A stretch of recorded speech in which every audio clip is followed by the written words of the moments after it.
Okay, Roy, go ahead and get the recording started.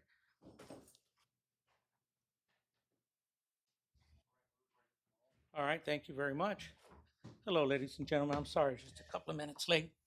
The time is 6:01 p.m., and we will go ahead and proceed with the meeting for the today's agenda that we have.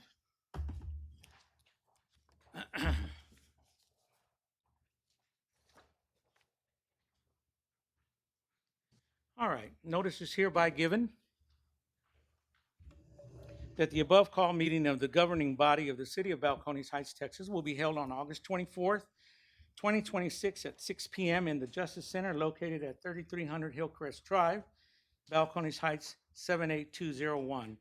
Pursuant to the Texas Government Code 551127, a member of the City Council intends to participate in this meeting by video conference call. A quorum of the City Council and the council member presiding over the meeting of the quorum of the City Council and the council member presiding, that should be the mayor, presiding over the meeting shall be present at the location stated above, and said location shall be open to the public during all open portions of the meeting. A video and recording will be made of this meeting and be available to the public.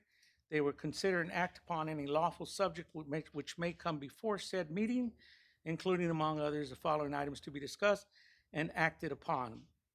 So if you can make that change, Mr. Bravo, to the agenda Noted. introduction, thank you. First thing we'll do is call to order recording of a quorum. Everyone is present. Ms. Weaver is getting her book from her vehicle right now, so she is here.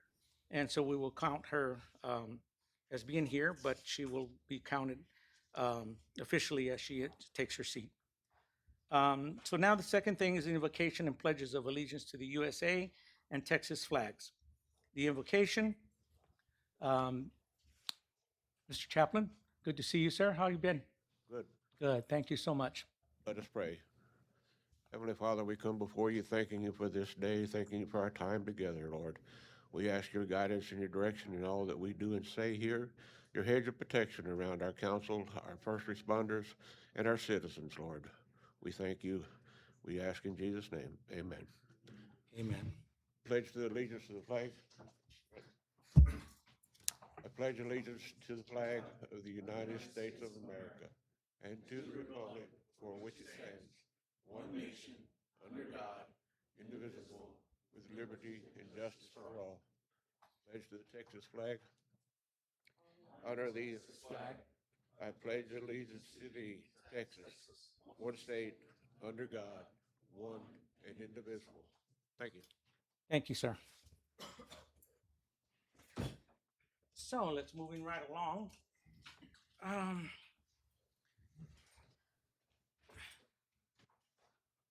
We have public comment period. Number 3, rules for citizen participation.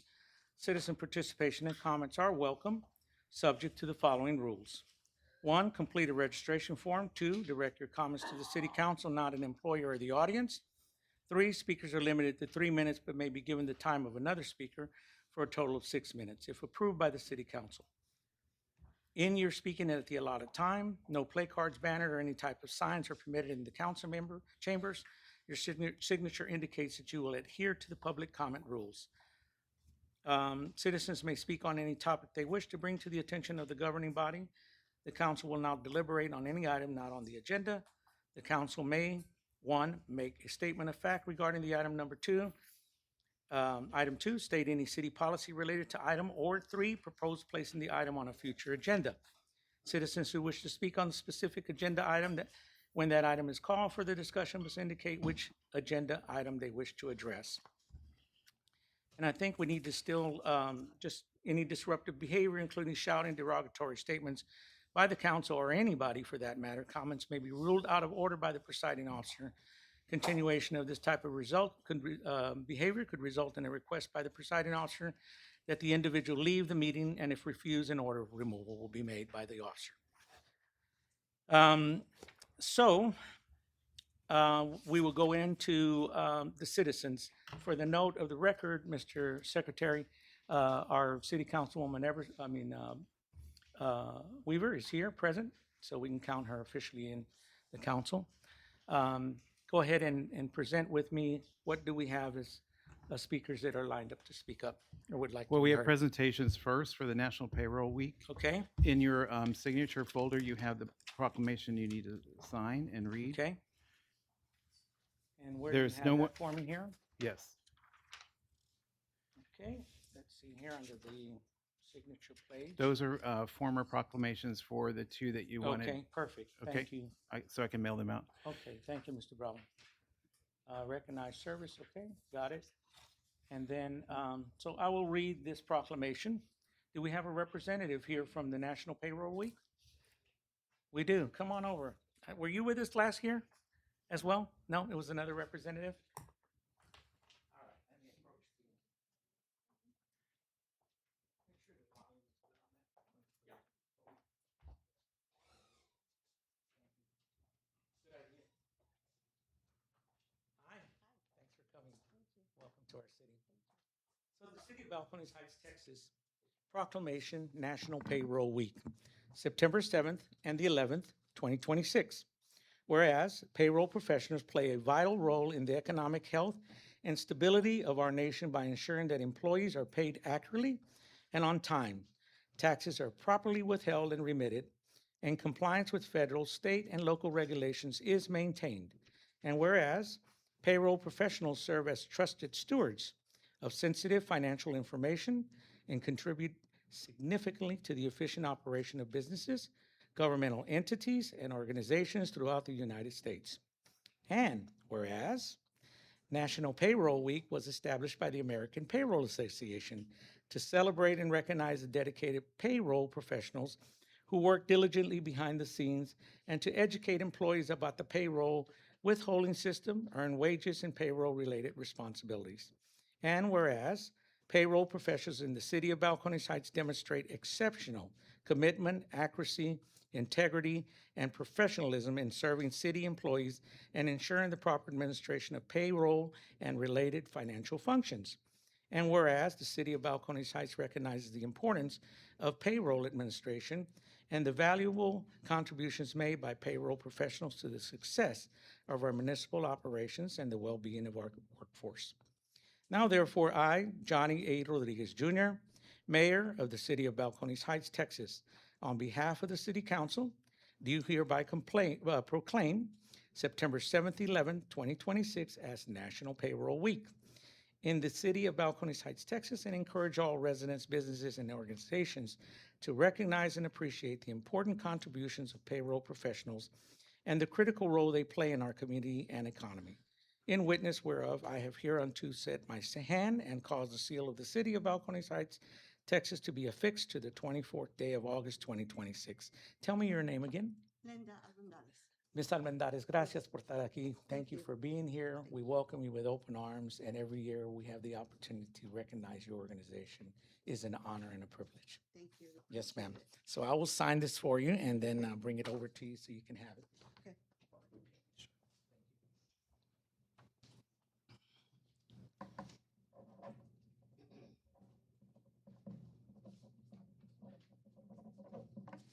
All right. All right. Thank you so Congratulations. much. I A appreciate few it. words on your behalf, if you like, Sure. to address the city council and the city.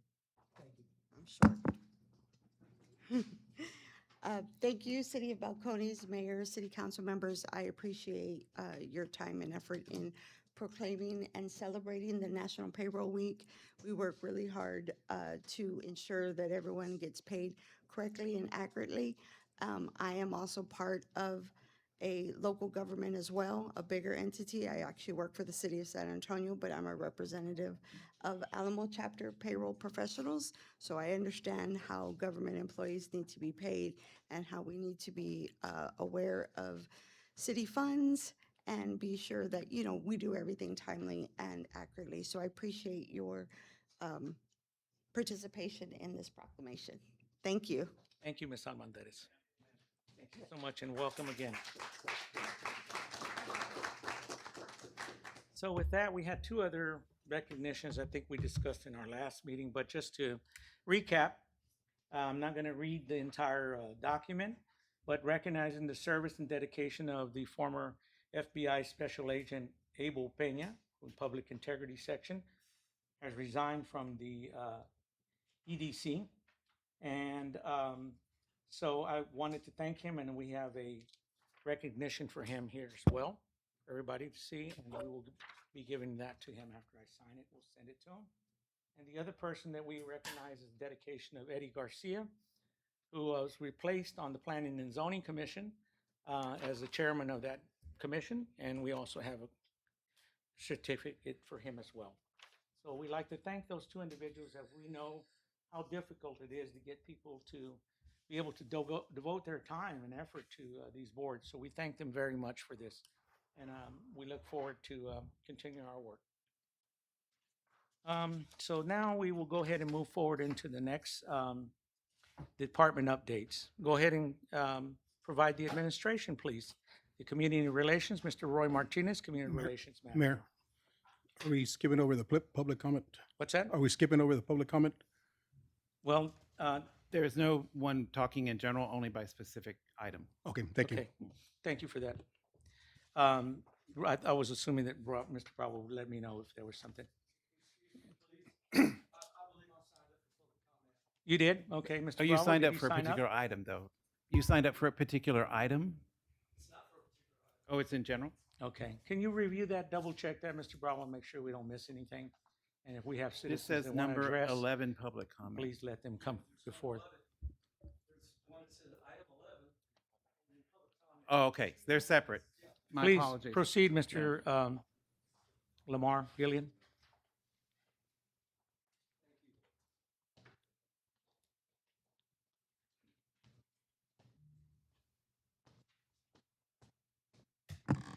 Lamar Gillian, 324 Glen Arm, and I've got air conditioning again. All right. Thank you, Juan. Yes, sir. Juan helped me put the unit in. First of all, I would say, for me, I have some good news, and I hope it's good news for you that know this gentleman. I first met Lieutenant Herrera back in 2017 when he first came to work for us. And right away, and I was still in council at the time, and right away, after talking to him just for a few minutes, there's something that told me, he said, this man's gonna advance in the ranks. And he showed it. He showed his capability of doing a good job.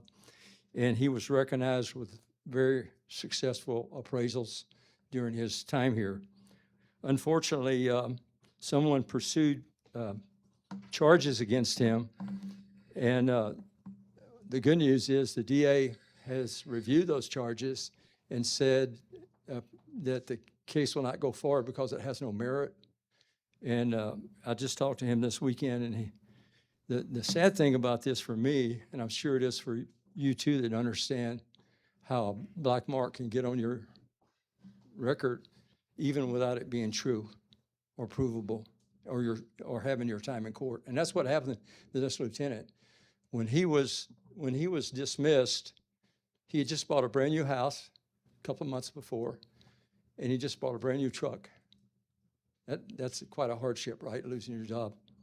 So I wished him well. And I hope he gets a quick turnaround in his job and he's able to provide for his family. In a recent council meeting, Mayor Rodriguez challenged our city manager and stated that he, not she, was the budget officer. Excuse me, point of order. The individual that is addressing the city council can address the city council specifically if it involves the government or the governing body, but not an individual. If you let me specifically. continue, you'll But see I'm it just telling does. you, hold on, Mr. Gillian, I'm just trying to point out, sir. So if you're specifying and singling out, just keep your comments to the specific subject, but don't point out one specific. Let me start individual. again on this one item. Okay, there you go. In a recent council meeting, our mayor, no name, challenged our city manager, no name, and stated that he, not she, was the budget officer for the city based on state law. And he's absolutely right. He is the budget officer. But what I would like to know is, Mayor, I would like to know why you haven't attended any of our 3 budget meetings. Are you willing to explain that to the citizens of Balcones Heights that expect you to do your duty?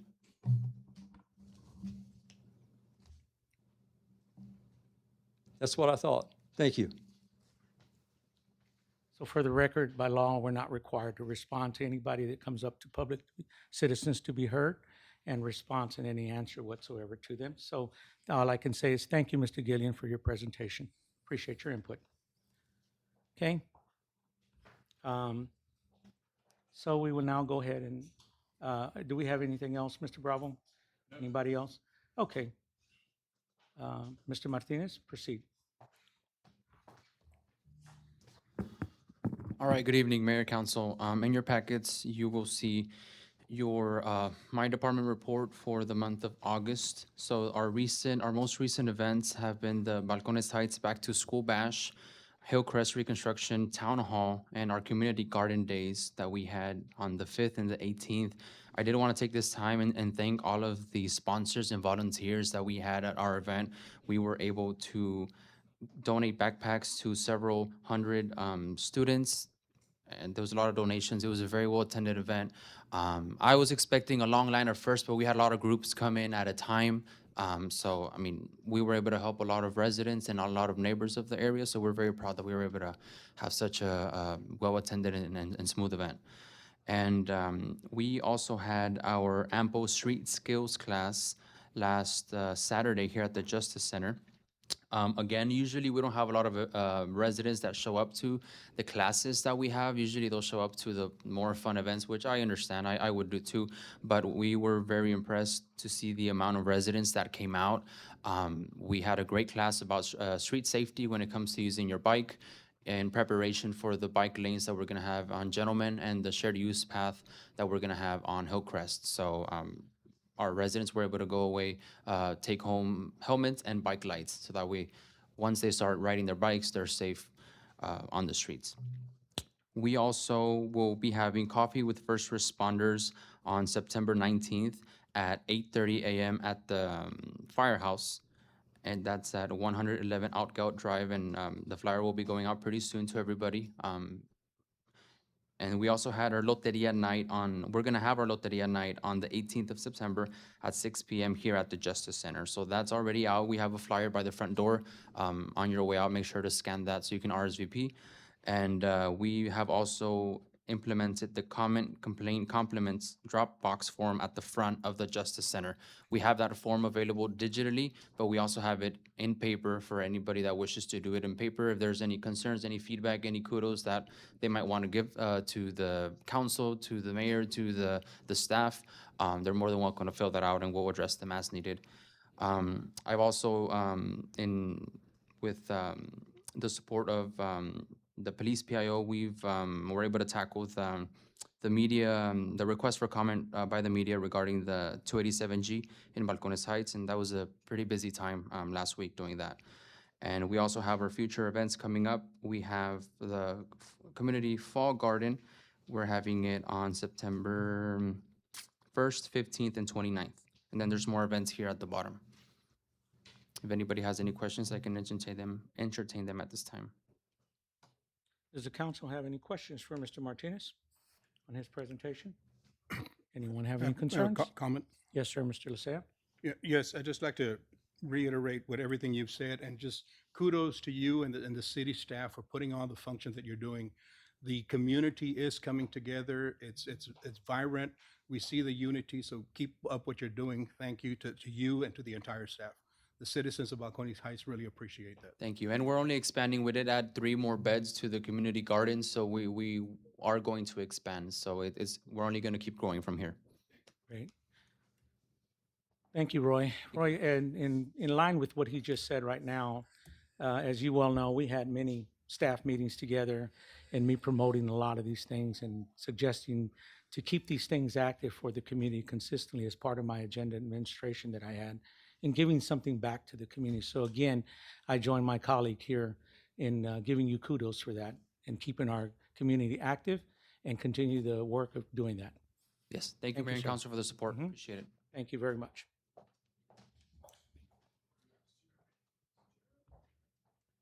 Okay. We now have the code enforcement, Mr. Jeremy Vasquez. How you doing, Mayor? There you are. God, I didn't even see you sneak up on me I there. snuck up, ready to go. So during the month of July, we had a total number of 70 cases, with the 8 remaining still open, and most of those are vacant lots, along with other abatement issues that we've had. So those will still continue to remain open for the month of July. Throughout the month, we did see, of course, violations of overgrown vegetation throughout the community. However, we did see an increase and improvement of number of trees and shrubs encroaching into the city right away and sidewalks. So that's definitely an improvement, a good step forward. Some of the residents was pretty receptive and willing to get those trees and bushes trimmed up. Now, with bulk pickup, try to, get these residents the information that they need. Of course, always information is good information. For the most part, we do have some residents that still have questions on it, so we are definitely here to continue to give them the right information. And we also don't want to be handing out violations for the bulk pickup before the 31st. So that is the date that our residents are allowed to put out is August 31st. So anything before that, we definitely will be addressing that into our city right-of-ways. We, for the past month, we did see some items under the I-10 drainage channel with the assistance of Public Works. We definitely have removed them and keeping the area clear and properly maintained. It does help that COSA is actively going up the drainage channel as well. So it's definitely been assisting us on keeping that clear for our unsheltered. We also did see a decrease in the number of unsheltered under our I-10 and Crossroads, which is definitely a big improvement. We do have some that try to camp out there, try to give information out to them, give them some little care packs that we have provided for them, toothpaste, toothbrushes, and anything in that manner. So we're trying to do as much as we can, but also maintain the beautification under that I-10 and Crossroads. For the apartment complexes, we continue to receive increased attention throughout more frequent and proactive inspections.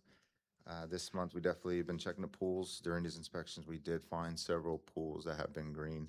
We definitely got with our health inspector, so they also really received violations for that, and we're still proactively getting those pools. So I would say that they've been jumping on it to get those pools taken care of, along with any other violations that the RPRIP has for them as well. Our vacant businesses and lots also received a lot of attention throughout the month, more frequent checks, communication with property owners. I believe I have emailed and text messages all month. Definitely don't like hearing from me, but it's definitely been an increase on them receiving the attention that they definitely need, especially here on Gentlemen. We do have 2 that tend to get a little wild, but they've been on it. Normas and iguanas as well, so they've been pretty good with maintaining that. The trash also, along with our community service going out there twice a month, has definitely been a benefit for the city here, going through our residential streets and hitting those vacant properties. That's it for my update. Is there anything, council, mayor, that y'all have from any questions, sir? Council, any Mayor? questions? Go ahead, Mr. Lysia. And I'm happy to see all the inspections happening forward. I'm curious, under what section or who would be addressing the certificate of occupancies? Uh, Who, That would be our permit technician, Mr. Enrique, but he also does get with me on who doesn't have our certificate of occupancy for the businesses, and I will be addressing the business owners. I'm and getting I'll that. get with the city administrator at a later time and date, because I'd like to get a general feel as to where we're at, how many business we have, how many are compliant, and how many are lacking, if there's any that are lacking. Yes, sir. I guess that would be the appropriate route to go. That would be Would the you put appropriate your route to go. microphone on, Get with you. please? Yeah, if you like, staff, do you have a response on that? I have scheduled a meeting for Friday to meet with staff so we can start addressing those. We need to make a list of whoever has their certificate of occupancy. Also, whoever has their current registration for rentals.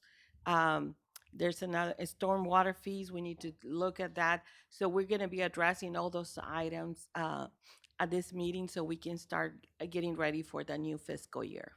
Thank you. And then I don't need to be involved with that. Just whenever you have your meeting, you just give me a summary. That'd be good enough for me. Perfect. Thank you. I'll send it to you. Okay, thank you, Mr. Lysia. Any other questions from council members? Any concerns? Any comments for the code compliance and the code enforcement? As we're approaching, I just want to throw in a couple of things in there. Just as we're approaching, Jeremy, if you can keep an eye on some of these apartments, a lot of the apartment residents, and I don't know how you address them when they do come up. Like a lot of them have their air conditioners go out during the summer. They're in very bad condition. Some of them have a lot of mold and stuff. And does the owner of the leasee of the apartment need to make the complaint? Is what it is? Yes, the And then they just go to you and just send it through the portal or whatever, Yes, for the most part, Mayor, I try to get with our residents on right? getting with the apartment complexes so we can give them the due diligence to remedy the problem. Now, if they are just, negatively just not fixing the problem, that's when we step in to address that. Okay, But especially right now with the heat being yeah. 100 degrees, I tend to get with the apartment complex managers just to see if we can give them a temporary unit until that AC. Okay. And our problem over that we had over off of Babcock, the apartment complex there, how's that coming along? Is it good? They're coming in compliance, no more sewage sir. backups and stuff? They're fixing a lot of the buildings because they are not in compliance. Yeah, So they're not leasing out until we give them the okay okay, good. for them to lease out, sir. A lot of them were suffering. They were utilizing swimming pool water for bathing and stuff like that, when they had that backup in their apartments. So, yeah, good to hear. Stay on it. Thank you so much for your service. Thank you, council. Yes, sir. Thank you. Okay, now we have the city secretary report. Mr. Bravo, you're on the, Is community development. excuse me. Oh, I'm sorry. Yeah, community development. And then you're up. Great. Good evening, Mayor, Council. Great to see y'all. Just to jump into updates quickly here. So our capital improvement projects, we have one ongoing right now. That's the Hillcrest Road Reconstruction Project with the MPO and TxDOT. Our designs are still sitting at about 90%, but they're still kind of progressing here further towards completion. SAWS infrastructure plans at 60%. That's also something that we are designing with 6S, our city engineer. Right-of-way acquisition, we're about 30% complete along that. So we got about 22, 23 properties that we have acquisition as part of the project there. So we're hoping to get that wrapped up by December of this year. Utility coordination, we're coordinating with SAWS, AT&T, CPS. CPS is both gas and overhead electric to complete those designs. So they're in the works right now. And then we're aiming for a Q1 fiscal year 28 start date, which would be fall of 2027 for construction to start there. Moving into grants, our EPA Brownfields grants. So initial sites were discussed with the contractor Terracon for the city. So we're starting discussions with property owners for phase 1 ESAs. There's been a couple property owners that have expressed interest that they want to be part of the program. So we're getting their approval forms for us to enter the property for Terracon and the property and start that process going there. CDBG 2026. So as of earlier this month, I want to say August 4th, at Commissioners Court, there was $547,850 allocated towards the Roziers Park reconstruction, the application that we put in March. So we're just waiting on the county to deliver an agreement to the city. So that should be coming in the next month or two. New commercial projects. So Methodist bronchoscopy procedure room, this has been in the works for a couple months now. They've been approved since the spring. They're just in the selection process for the contractor. I think there's been a holdup with their board on approving the project, but it's been approved. So once that contractor selected, that project can get going right away. GTHQ remodel, this is another project that's going on, $1.2 million renovation. These plans have been approved. They've selected some subcontractors, but the GC has not been applied to that project yet. But once they get that selected, again, that project will get moving pretty quickly. Public Works, Hillcrest sewer main. So I touch on this every month here, but it is a 1965 clay pipe, as most of our sewer is. 2910 Hillcrest Drive is an area that we see issues pretty frequently. The most recent maintenance that the city did was in February. We will be touching on this item later in the agenda. This is needing emergency repair. Pothole repairs, most of our potholes come up on Hillcrest just because the infrastructure is failing. We touched on PCI scores recently.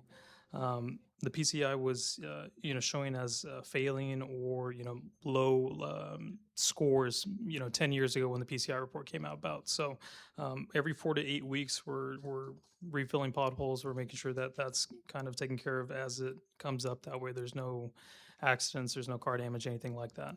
Bike lane striping will commence soon, so equipment's been purchased, so we're looking at anticipated completion September, October this year. So 4 to 8 weeks is what we're projecting. I'll give another update next month and see where we're at here. Just to move over to cloud permit, we recently switched community development code, planning and zoning applications, business licenses, food licensing, all that stuff over to cloud permit from iWork. I've included in your packet a couple different images there. This software is going to be able to provide a more streamlined process for residents, for contractors to be able to apply for the permits, for licenses, all that. I just want to touch on a couple things. So on that first page, this page here in your packet, you're going to see a couple different circled things in red. On your top right, there's a message feature. So residents, contractors, anybody that's using the platform does not need to search our website, search for a number, search for an email, anything like that. They're able to direct message us very quickly, get answers much more efficiently in that manner. In the middle there, I circled Nova. There's an AI assistant there with the software. That's something that was already included. So we're able to upload our code of ordinances, different procedures that we use as a city into the software. If they put in there, hey, what is a building regulation? What is this within compliance within balcony sites? It'll give them back an answer very quickly. That way, again, it's more streamlined. They're able to receive those answers quickly without having to wait for staff to be in office or wait for an email over the weekend, whatever may be there. Another circled area there is public records. So for more transparency, there is a public records area for the building department and for code compliance. So moving on to this next page, you can see all active permits within the city right now. This is something that COSA takes advantage of with their software. This is something that we're going to take advantage of. So that way, if you go down any street, you see some work being done, you'll be able to see if there is an active permit for that address. Once the permit has been closed out, it will not be populated here, but anything active or in an application phase will show up here. If you're not able to kind of navigate that, you don't know what the address is, there is a feature to be able to move to a map and be able to see the city and what active permits is kind of, zoned in different areas there. So this is applicable to the building department for permits, but also for code compliance. So again, if you're concerned that there's a open code case, you don't know, you see an issue, you're able to go to the public records area on Cloud Permit and see if there's an active code violation there. Any questions? Yes, Mr. Burton? If I've given you my digital business card, those things are all on I've got direct links to that site. So if you've got my digital business card, then you can go direct to them and see those.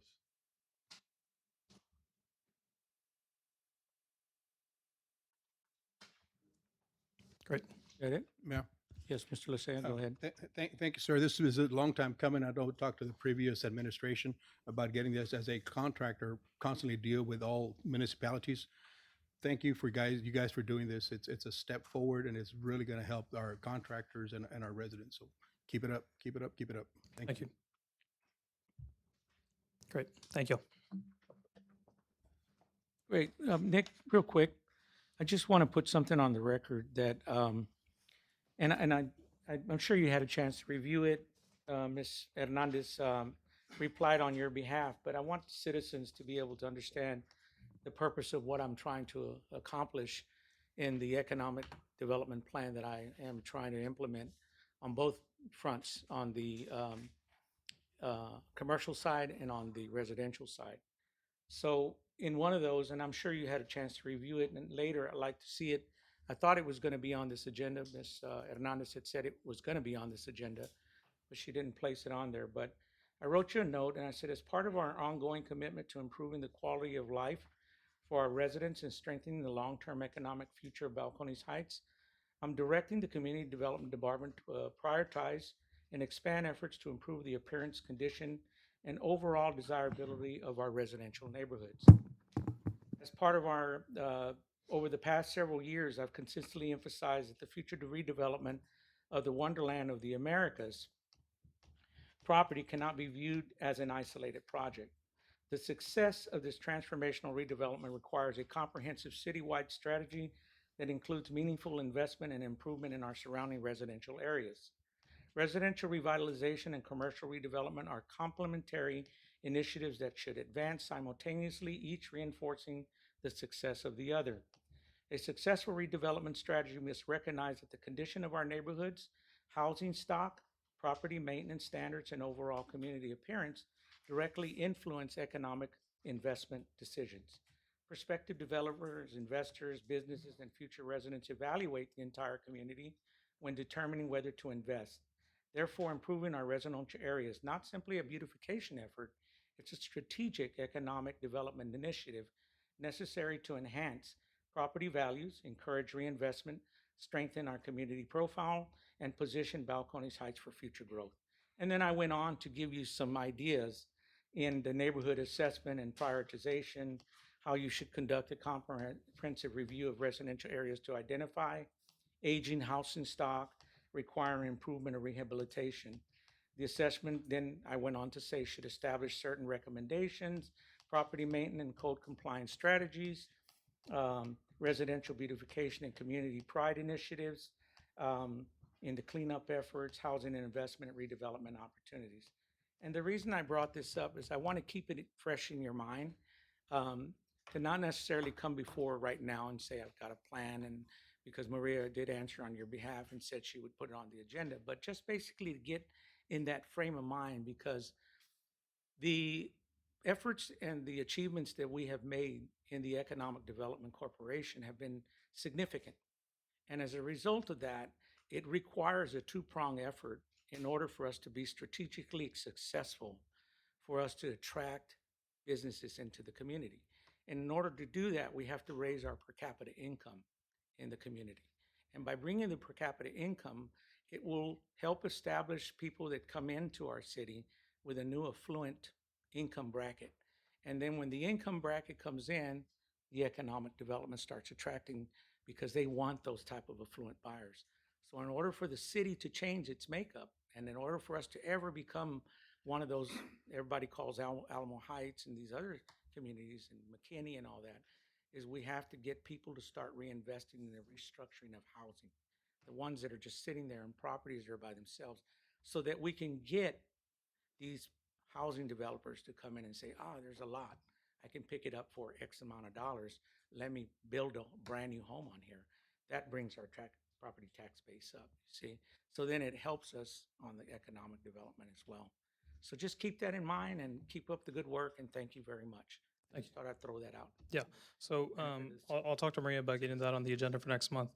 Just to address that, so most of the strategies, and I think we'll bring it back next month, most of the strategies are already identified in City Plan 2040.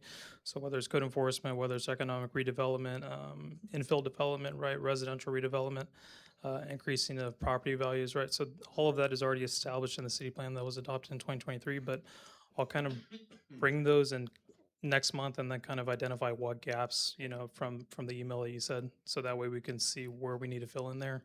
But at no point do I want to also have residential displacement either. I understand property values need to go up too, but the process shouldn't be displacing the residents that are currently here or the businesses that are currently here. No, that's So, not the objective. The objective is the empty houses, the ones that people are selling, the ones that might be available for sale, the lots that are by themselves. And of course, as you realize, I'm sure you do, that the 2023 plan was just a plan. It's always subject to revisions and modifications in accordance to the economy. So as the economy shifts and fluctuates, and the pattern of buying and selling, like right now, it's not a seller's market, it's a buyer's market.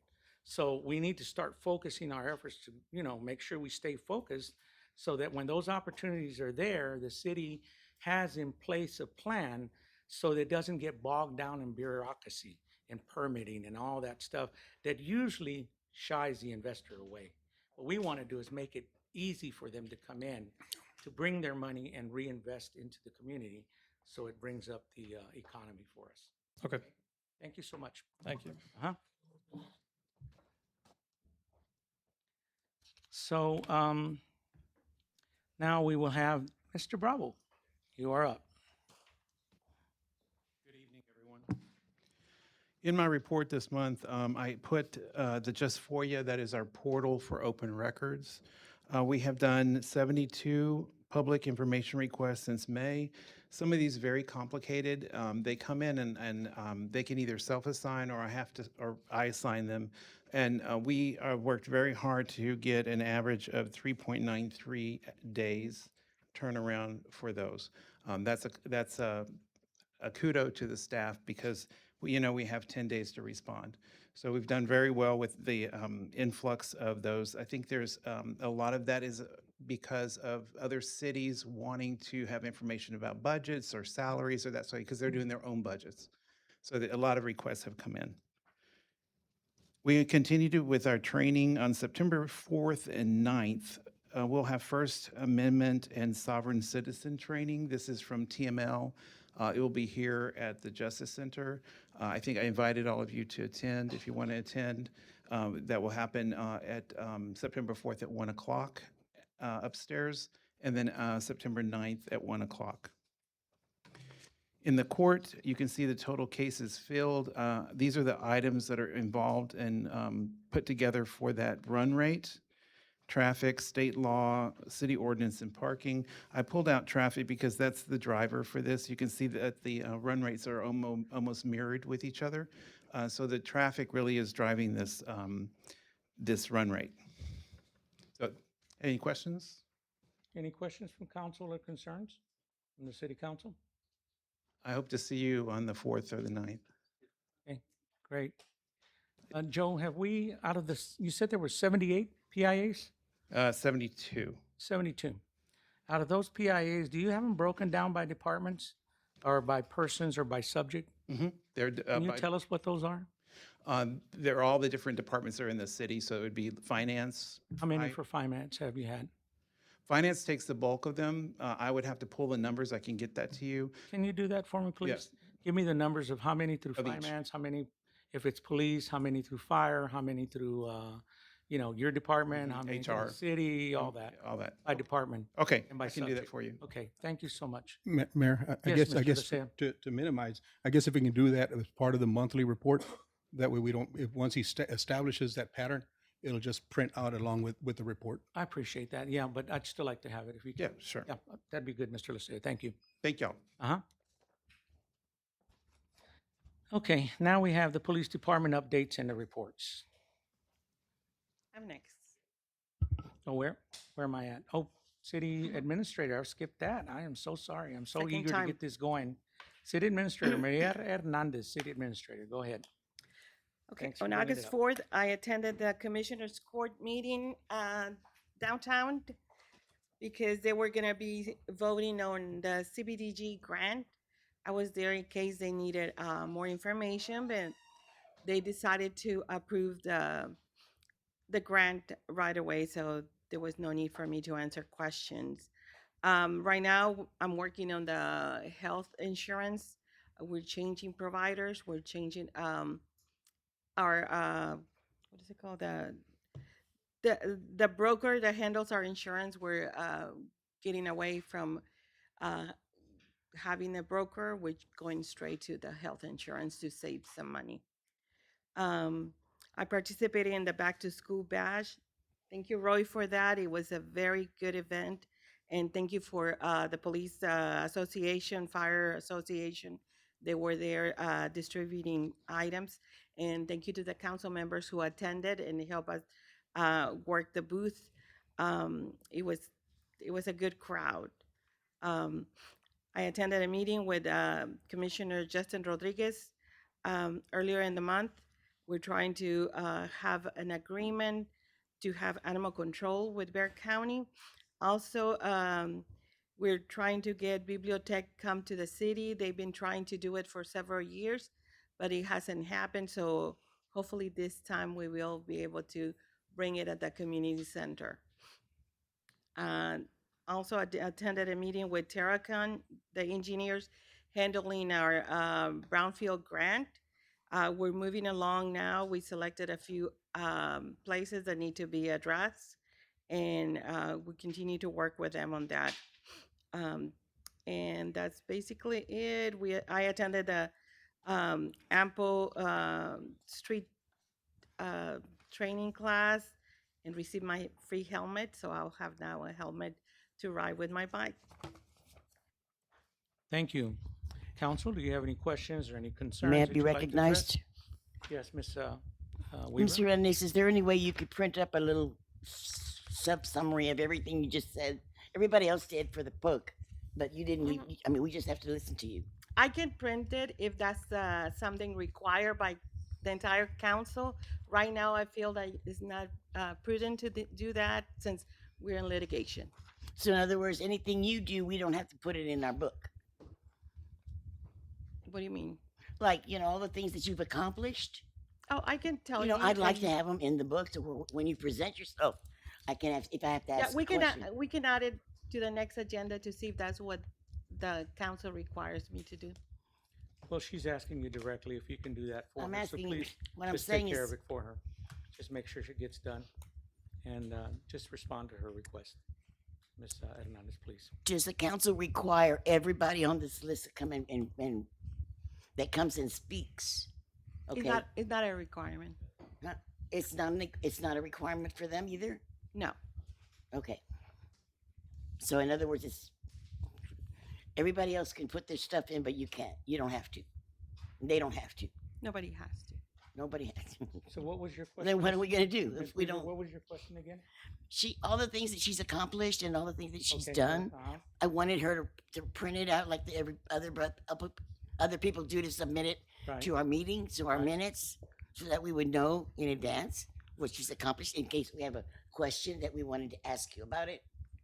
You know, because sometimes it's very hard for us to do it randomly. You know, it's if we're prepared for it, we can ask you a question about it.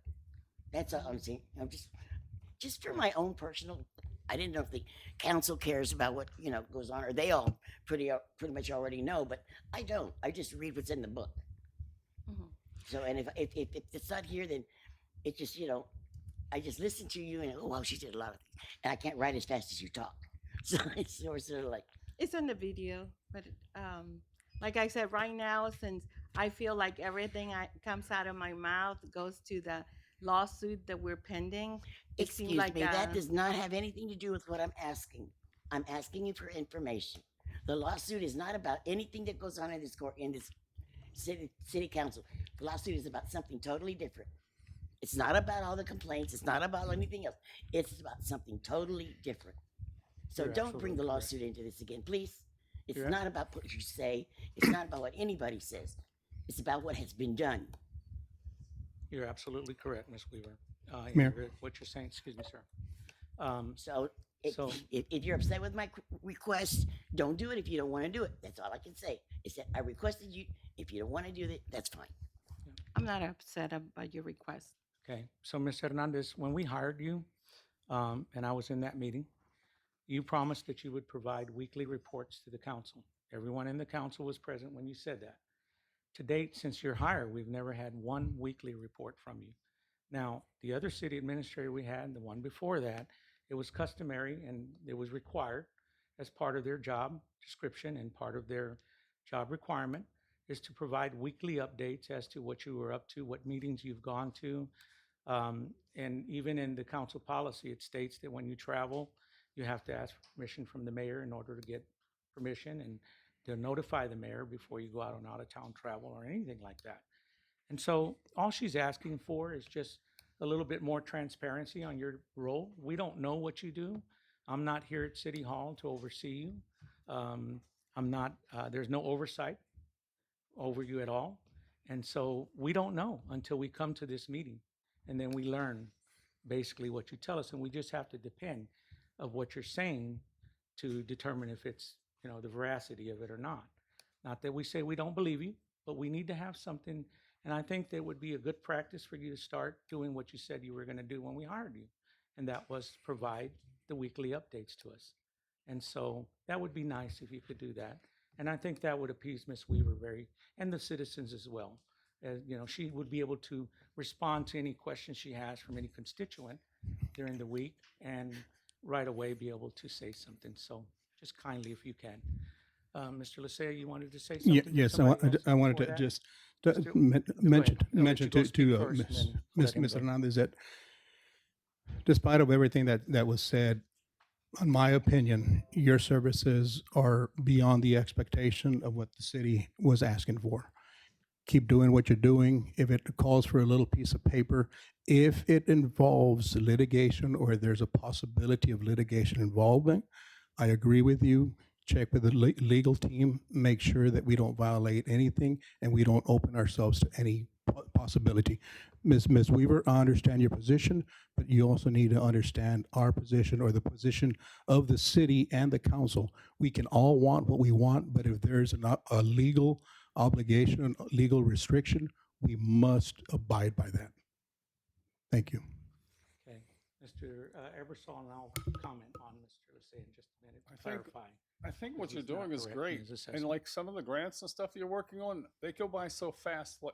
Like Molly was saying, is like, I know I know you're doing really some cool stuff up there, you know, but sometimes just like you named off 2 grants that you're working on. I was like, I'm just kind of like, where, I don't know what that means. And it comes by. Like all I have is grant approved and another brownfield grant. I don't know what that means. And I know you're working hard and those are doing really good things, but I don't know what they're for, you know? I mean, not that, I mean, I think I should possibly know that, so. Yes, we've been updating on those grants for a while. So, anyone else have any comments? Mayor, may I be Yes, recognized? sir, go right ahead, Mr. Hernandez. I do think it's a good idea to get updates. I don't know about weekly. I think that's a little excessive based on all the work that the city administrator has to do. I will say this, I do not recall us requiring or asking for weekly reports, and I certainly don't recall any city administrator ever providing a weekly report, including the mayor when he was doing the city administrator temporarily. So, I mean, I think that's excessive, but I do agree that we should have some reports. So my request would be for the council to put that on the agenda, and next month we can all discuss it and decide what would be a good, I guess, periodic for those reports. Okay, thank you.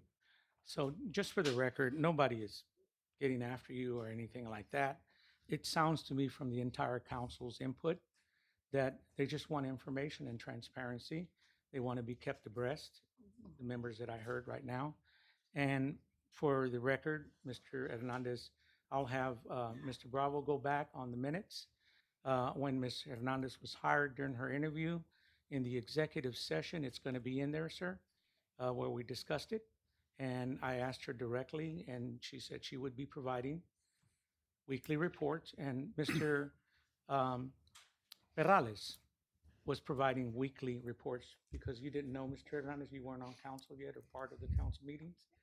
You weren't attending at that time, but he was always giving us weekly reports. So if you want to go back on Mr. Perales's notes also, prior to him leaving in January of 2025, I think it was, you can go back there and you will find his weekly reports to us in those minutes. And so they're all documented in there. I wouldn't just be saying it just to say it. It's something that we required and asked of you. I did.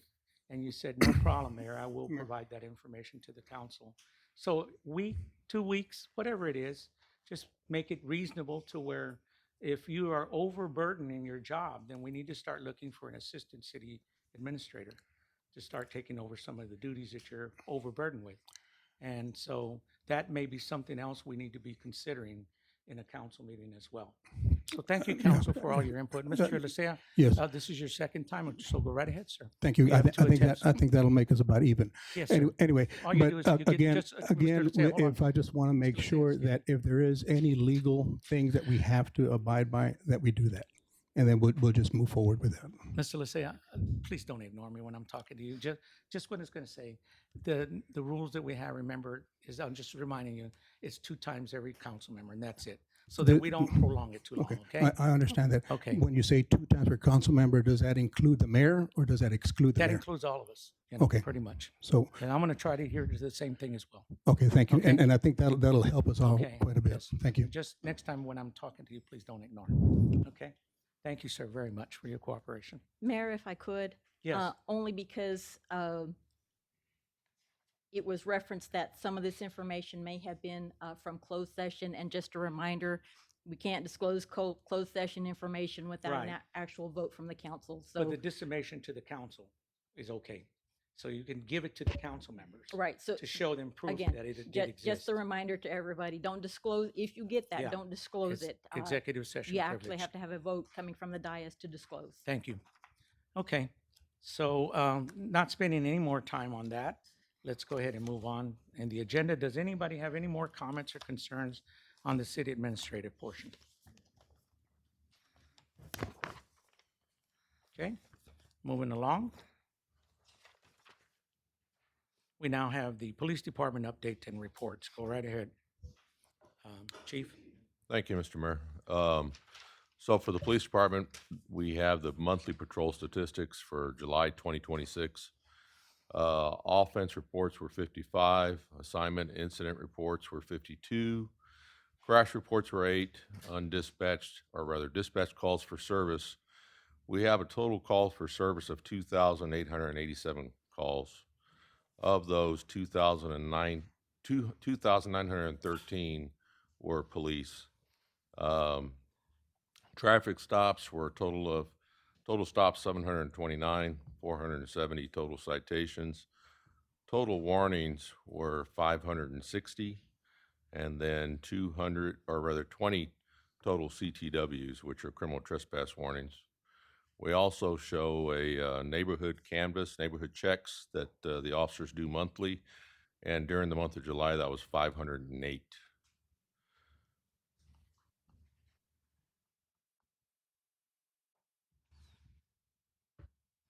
Okay, is that the total of your report? So I'd also like to note that we are going to be missing one of our valued members of our department, Andrew Lundquist. He has decided to resign for personal reasons. He has moved on, but he was a great asset to the department and to the city. Okay, thank you. Please tell him on behalf of the council and the citizens of Balcony Heights, thank you for his service. Mayor, may I be recognized? Yes, Mr.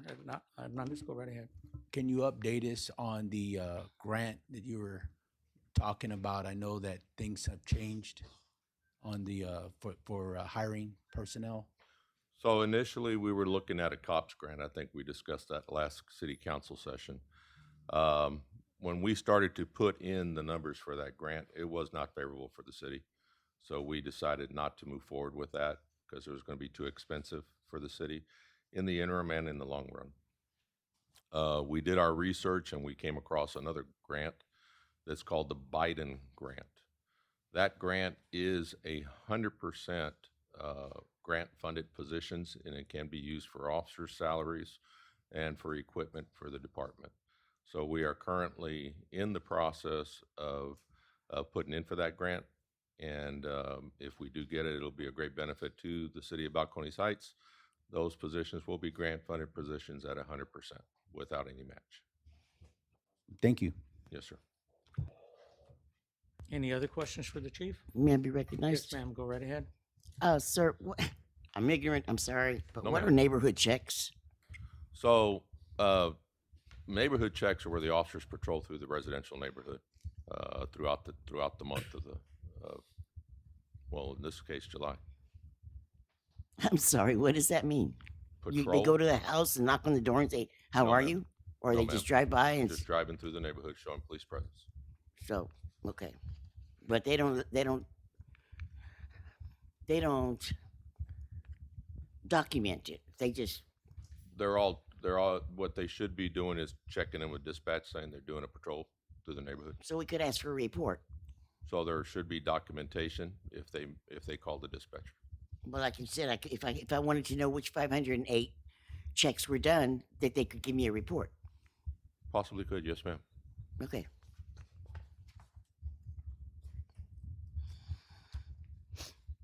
You still have the floor, Ms. Weaver? You still have the floor if you're finished? No, that's all. I just wanted to know if I wanted a report, if I could get it about the 508 checks. Yes, ma'am. It's just for my curiosity to see what was done, what Okay. was checked, what time, what Your own edification. Your own edification. Correct. Okay, that's all I need. Yes, ma'am. I Not a just problem. requested. That's all. Not a problem. Thank you. Oh, you're very welcome. So Chief, I have asked for information regarding our number of reserves we have. I'm sorry, I couldn't The hear you. number of reserves that we have on hand now. Mhm. I asked for the amount of officers that we have, the names of the officers, all the hiring that's been done recently. I had requested that from Maria. To date, now that's been several months now that I've been asking for Maria to provide that for me. I've not had one response to that. I'd like to get a response to that because I have a reasoning for asking that. And I wanted to find out what, how many officers that we have, basically how much are we paying those officers? Um, and how many per shift do we have out on the street? Things like that. Do they have all the necessary equipment necessary to perform their jobs? Is there anything we can help them with more that might be required to provide them a better means of patrolling our streets and keeping our city safe? Recently, I sent a email regarding some concerns that citizens call me all the time, and they brought to my attention that these cars were being broken into in the neighborhood. And that predominantly happens a lot, if you agree with me, during the holidays when you see an influx of that. But we had that going on, and citizens were going out on their own, and I advised them against it, going in the neighborhood, trying to see if they could catch the thief in the act. And I told them, I said, be careful, don't, do that. None of y'all should be doing that. Let the police handle that. Just call them and let them get out there and do their jobs. But apparently, from your report back from Ms. Hernandez that she provided, it was an incident that occurred in the neighborhood, and then, of course, at the other street, there was another incident. One or two incidents, it doesn't make a difference. What we need to try and make sure is that our citizens are safe.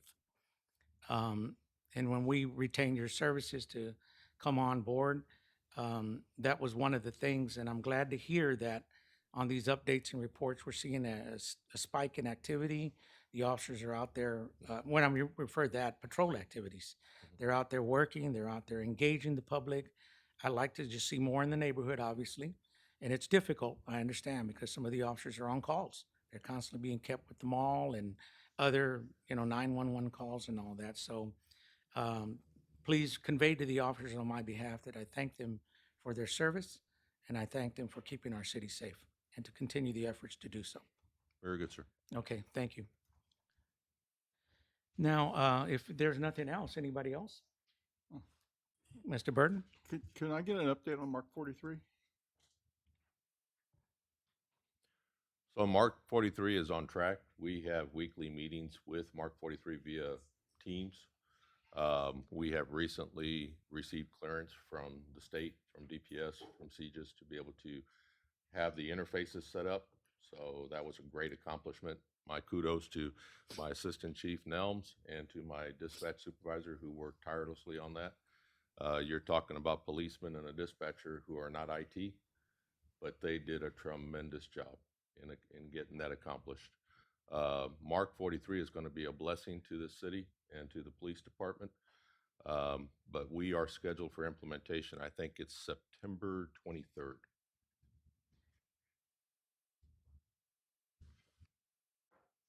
September 23rd, you said, Give or take, yes, sir. of this year, 26, okay. And I just have one last closing question. If anybody else doesn't have anything else, it'll be my second.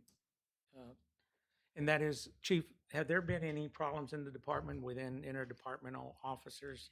I think we had heard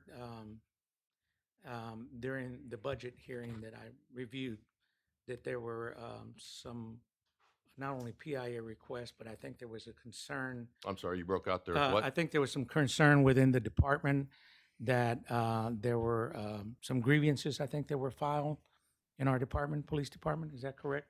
That was Not that I'm aware that of. was discussed during the budget hearing No, sir. when it was asked how many PIA requests we had and what were they actually consisting of. I think Mr. Burton was the one that mentioned that in that meeting. But has there been any problems that we have to deal with in the department No, sir. I within think what you're referring interdepartmental to, officers? I think you're referring to, as Ms. Hernandez referred to, arbitrations. There you go. Either arbitration or a And those, grievance. I those wasn't are, sure. those are historical and they've been resolved. Okay. That, And so there was that- only, that's there what was I'm only getting at. one. Only one? Yes, sir. Okay. All right. Thank you very much. Appreciate it. All right. Now we have the fire department updates and reports. Yes, sir. Good evening, Mayor, Council, and, visitors. Just an update on the monthly runs for the fire department. For the month of July, we ran 114 total calls. It brings us to the year of 773 for the year. Fire inspection and public relations activity, we had 20 for the month and 119 for the year. Acadian, they're on track with their compliance and the time that they're supposed to respond to us by. Their average response time for the month was 6 minutes and 21 seconds, which they give themselves a grade of a 93.84. So they're pretty good, and I'm glad we stuck with them. They've been providing good service. As for updates, I'd like to thank A Shift crew. They repaired a throttle cable on the engine. They do some maintenance to the trucks, some of the easier stuff, but there's other more difficult things that they can't repair, big systems. This was a pretty simple fix for them, but it saved the city money in the long run without having to pay an hourly rate for a technician to come out. August 17th through the 21st, I attended a FBI LEADA class for media and public relations. It's a basic class for PIO, and it's to bring us in compliance with House Bill 33. And I know that's geared more towards the peace officers, but there is an aspect that they recommend for fire departments and fire chiefs. On the 6th, we held our hiring process. We ended up with 30 applicants, 20 showed up. We had 15 do the physical test, and I was able to interview most of them, and I hired one. And he started today, so good luck to him. I've been meeting with or talking to some people that can help try to recoup some funds for us with regards to like motor vehicle accidents and other things where the fire department uses its own supplies that we can try to recoup through insurance. So hopefully we can get that moving forward. We attended the back to school event and handed out school supplies for the kids, and that was a good thing for the guys to get out there and see the kids' faces when they get new backpacks and school supplies. So thanks to them and Roy for putting it together. Still, SCBA delivery is October 12th, so we're looking forward to that. Any questions? Any questions or concerns by the city council? Mr. Burton, go right ahead. When was the last time we checked our fire hydrants? It was in 2025. Was The it? SAWs did it, yes. Oh, okay. I just saw a news story recently in a community, they went to go for a fire and there was no water coming out. So. Yeah. Now, fortunately, we're smack dab in the middle of SAWs, so SAWs is pretty well organized and on top of it for the most part. But we do go out there and train and hit hydrants on a regular basis and try to know. So we kind of know where the good hydrants are for the city and some of the ones with the lower pressure. But either way, we're on keep in touch with those. Thank you, Mr. Burton. Any other concerns or comments for the council, for the fire department? Okay, just want to reiterate on your hiring fair. You had it on July 6th, right? August 6th. August 6th? Okay. And you said how many applied? 30. 30. That's a good number. Yep. And 20 There's showed something up. must be nice about our department that they want to come in. It's good. We got a good culture. At what hiring page? Paid, 52. what is it? The EPT? starting salary? Yeah, APT, About 52. 52. Okay. And you said that, what was your comment? I said, good culture? Yes. Yeah, that's why they're wanting to come over here and work with us. Good. And then you said you had the 717 calls per year, right? I think 773. 773. That's what I wanted to correct. As of July 31st. Okay, as of July 31st.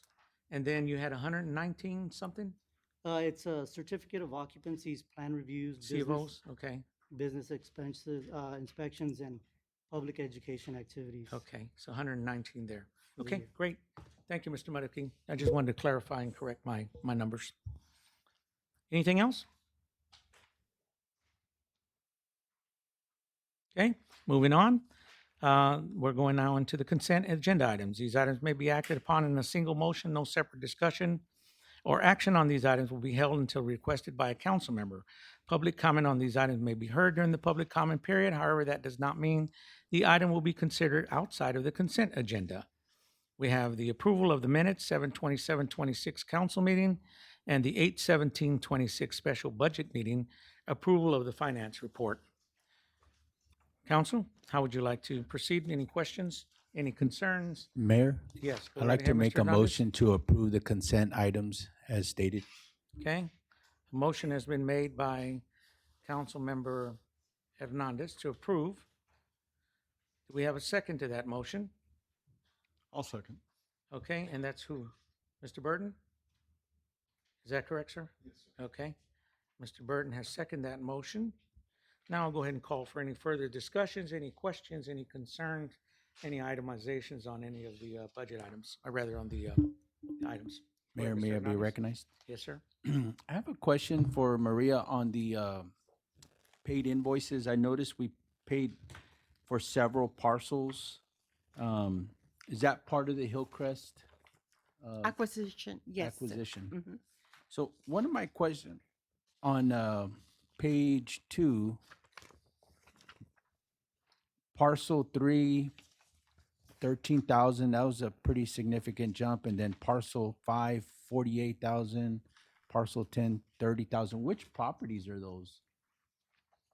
And why are those so much more than the other ones that were about 3,000? I can give you those property numbers. Right now, I don't have them with me, but the difference is because they're different amount of property that we need, and it depends where they're on the Hillcrest. That's the value they have. So it depends on the value and how much square footage we need to acquire. Gotcha. Okay. Mhm. All right. And then I had another question on page 2, item 443, which was the JC camera license. What is that? It's for $5,250. Chief, is that your item? Page number 2, finance report. JC camera license, it says.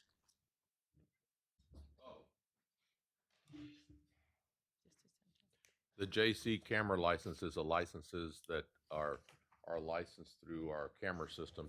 We have to have each one of them licensed for them to be able to record. Gotcha. Okay. Thank you, That's all Mr. I have. Thank you. Hernandez. Anybody else? Any other questions pertaining to any expenses? I do. Mr. Lysia, go right ahead. Mr. Hernandez, I'm going to get page 57. Page 57? Page 7, Oh, page 7, okay. in the amount of $56,139.43.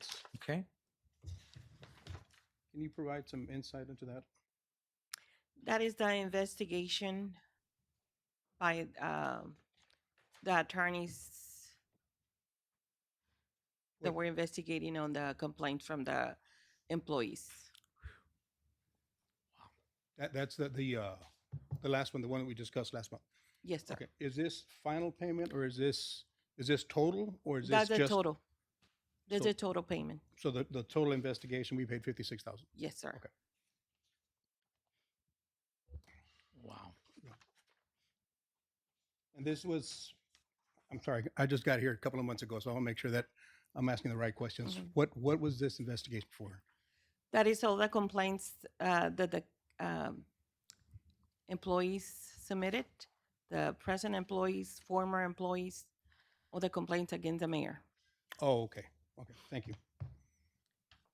And if, I just want to add real quick about the revenues. We're at 74%, which right now is getting very slow on the sales tax, especially since we're 2 months behind. And on the expenses, we should be at 83%. Right now, we're at 81%. meaning that we're under budget.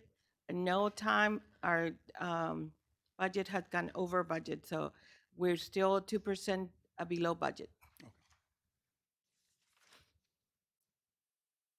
Any other questions or concerns? Yes, Still Mr. concerned. Oh, Mr. Lysia still has the floor, sir. Go right ahead. Where are we on the financial guy? What do you mean in financial? I know we had Mr. Mezek for the longest time. I know he was going to go part-time. What is the long-term goal for that? He is part-time, and he should be staying part-time, working for us. We have the finance clerk that's going to be stepping in and helping with a lot of the duties that Mr. Messick had. So that is the goal. We're going to start training somebody to slowly take over his position. Okay. And I know I had mentioned a couple of months ago that I was interested in studying the feasibility of doing a finance committee. I really would like to see that flourish. I'd like to see how we can incorporate that. Okay. Thank you. Good idea, Mr. Lysia. Any other questions? Any other comments? Mr. Ebersol, you have the floor, sir. On page 7, item 509, it says Hyde Kelly LLP. Is that a monthly, or how often do we pay the 1,189.65? Which item again, sir? 509, the very top one on page 7. That is the EDC attorney. That's Is monthly. that how often do we have to pay that? That's monthly, and it varies depending on how many times we use him. How many times you use them? Okay.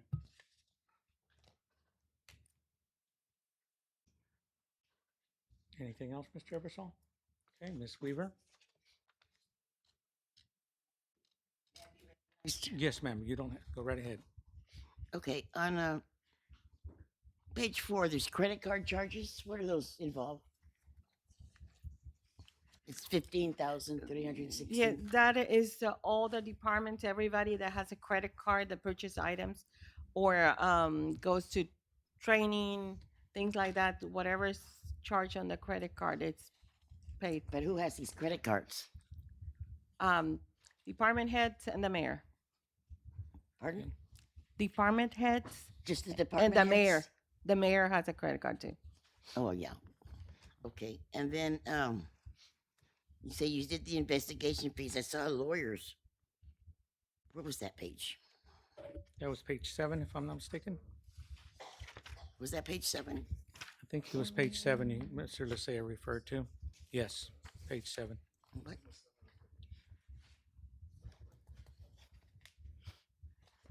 Okay, I'm looking.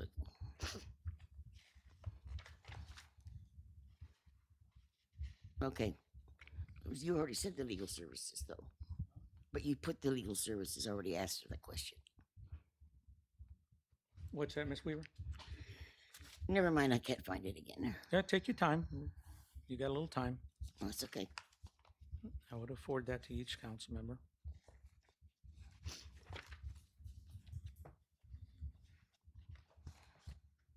We'll come back to you in a minute. Anybody else? Okay. So I want to clarify for the public, and I'm glad Mr. Lysia has recognized the cost of the legal fees in association with this federal lawsuit that has been taking place involving me. At the meeting of March the 9th, I warned the city, and I warned the city administration and the council of what it was going to cost you. And I had, before I filed the lawsuit in the case, I did bring an attention to everybody's attention and said, this is going to be very expensive, and the only persons that it's going to cost money are those that are ones that are generating the work by the ultra-virus conduct and thing that was going on. And so as a result, that's why you see these expensive items from these investigations. And what did they develop into? Nothing at all. They went out and advertised them, and they did all kinds of other things, but nothing occurred over it. So basically, it was a waste of money on the city's taxpayer dollars. As a result of that, you have legal fees in abundance from our legal department, which is Borges Law Firm as well. Ms. Cynthia Mr. Trevino is billing us for every single PIA request that is being made, and you saw earlier how much they are, how many PIA requests are being generated. Those normally don't need to go to a city attorney for review or for a response. The city administrator should be competent enough, and also the city secretary, to be able to determine whether an AG opinion is required or not.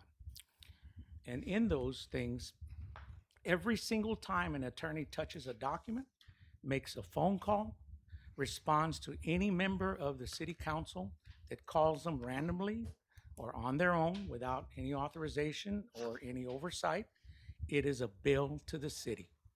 And that bill right now, this is the second time I've seen it, in the amount of $8,000 monthly bills that we're getting. And this one here is the 56,000, and then you have the one from Borges. And that one itself, let me look at market here, is in the area of about 8,000, if I'm not mistaken. Somebody correct me if I'm wrong. Yes, 8,259.41. That's roughly about what we paid last month as well, and then the month before that. So again, the only ones that are enriching themselves at the expense of the taxpayers' dollars are the legal teams that we have that are unnecessarily guiding the city council incorrectly into making decisions that is costing you the money, the taxpayer. Now, it's cost me money as well. I've had to fund my own legal fees. The city doesn't pay my fees. I had to pay it myself. But I had to make a decision on what I was being subjected to have to defend myself. And every citizen, every person is afforded that under the U.S. Constitution, under the rights. So I just wanted everyone to know what the real truth is. And so keep an eye on this, ladies and gentlemen, and citizens. Make your request, inquire, find out. You can do a PI request and ask what each individual request is for, and determine if it's something that your taxpayer dollars should be paid. So with Mayor, may I that, be I have one, recognized? no, Mr. Listea, please, you've already had your opportunity. I'd still Just, like to okay, be but recog- just, I'm still, I guess once you wanna finish. I want to ask one other question regarding the agenda. I'll recognize you in just a minute, okay? Thank you. Appreciate Be it. patient for you. So the other thing is, I'd like to, in the minutes, is to address, and I want to ask the police chief, in the minutes of this particular meeting, you stated that the TCLO, there's a couple items here. Item number 3 on page 4 of 14 in the minutes of July 27, 2026. You said recent TCLO audit from the state of Sergeant Michael Dickey passed with no deficiencies. I'd just like for you to restate for the record, is that an accurate statement? That I'm your not department clear, has had I'm no not clear on what you, deficiencies whatsoever? I'm not clear on what you're asking, sir. I'm asking you, recent TCLO, which is the licensing agency that licensed you under your authority as a police chief and the police officers, they conducted an audit from the state by Sergeant Michael Dickey, passed with no deficiencies. And I think you told us you had a glowing review by him, and that he said that he would like to recommend you to other departments as an That's example of accurate, how you sir. conduct your department? That is accurate. Okay, great. That's, I just wanted to confirm that. And the second one was, Chief Cavazos was asked by Councilman Weaver why the city elected officials had been locked out of the back areas of City Hall, and why their mailboxes had been moved to the, next to the front desk. And then I think you stated this was part of an ordinance 2026-17 that the council voted for on June 22nd. Is that correct? Was that your statement? I don't recall the date y'all voted for it, but yes, sir, that's the ordinance that stipulates Okay. what she's asking. Now, I don't believe the ordinance talks about any mailboxes. Okay, that's why I wanted to clarify, because see, that's what the minutes reflect. And I don't before they're remember saying anything adopted, about mailboxes. yeah. Would you like me to read it to you again? Please do. Okay, Chief Cavazos was asked by Councilwoman Weaver why the city elected officials had been locked out of the back areas of City Hall, and why their mailboxes had been moved to be next to the front desk, which is right next to where the clerks are at, outside in the public area. Chief Cavazos stated this was part of Ordinance 2026-17 that the council voted for on June 22nd. Is Is that an that accurate, reflective statement? Can I ask a question of you? Sure. Is that an accurate description of that transcript? Is that word for I, word? I relate that to our city secretary. Is He's that the one word that for takes word, the Mr. minutes down, Secretary? and that's what I'm Or trying is to that, ascertain. is before that, it gets- is that a paraphrase No, that's word for word. that I But said? we're talking about two different things, I believe. I'm just reading what you have in the minutes, what you're asking us to adopt, Right. to So- approve. The quote-unquote lockout is associated with an ordinance 17.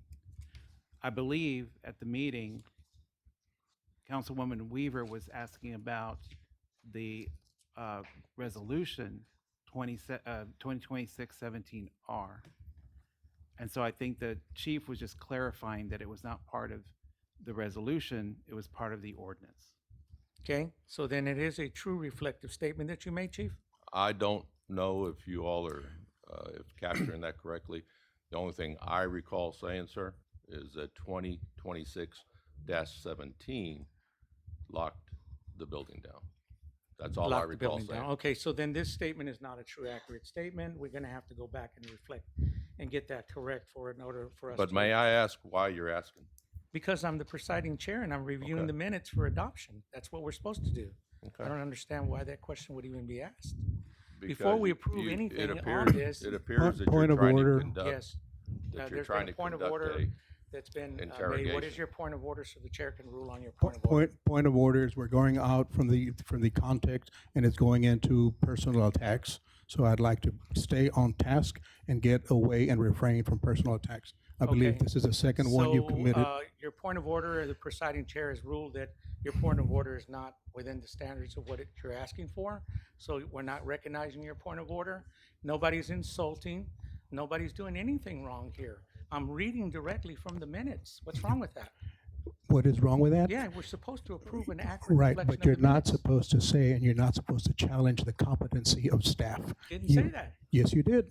Did I challenge your competency? You challenged the appears you competency. are, No, sir. I You said, sir, challenged that the And I ask you competency of simply, the city is that an administrator. accurate depiction of So- the minutes? So the chair has But- ruled against you.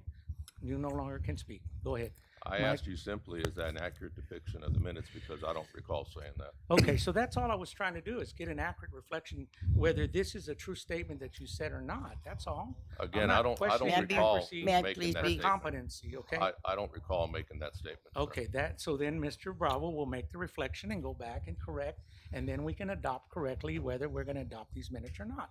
So we'll exclude these minutes until that gets, That's up to you, reflected sir. back on and approved and verified, then we can come back on it. Mayor, for Okay. procedurally purposes, your motion is to accept the consent agenda items as presented, right? So if there's going to be any corrections or anything to that, that motion needs to either be, we'll need an additional motion to correct, if that's what the council Right. wants to do.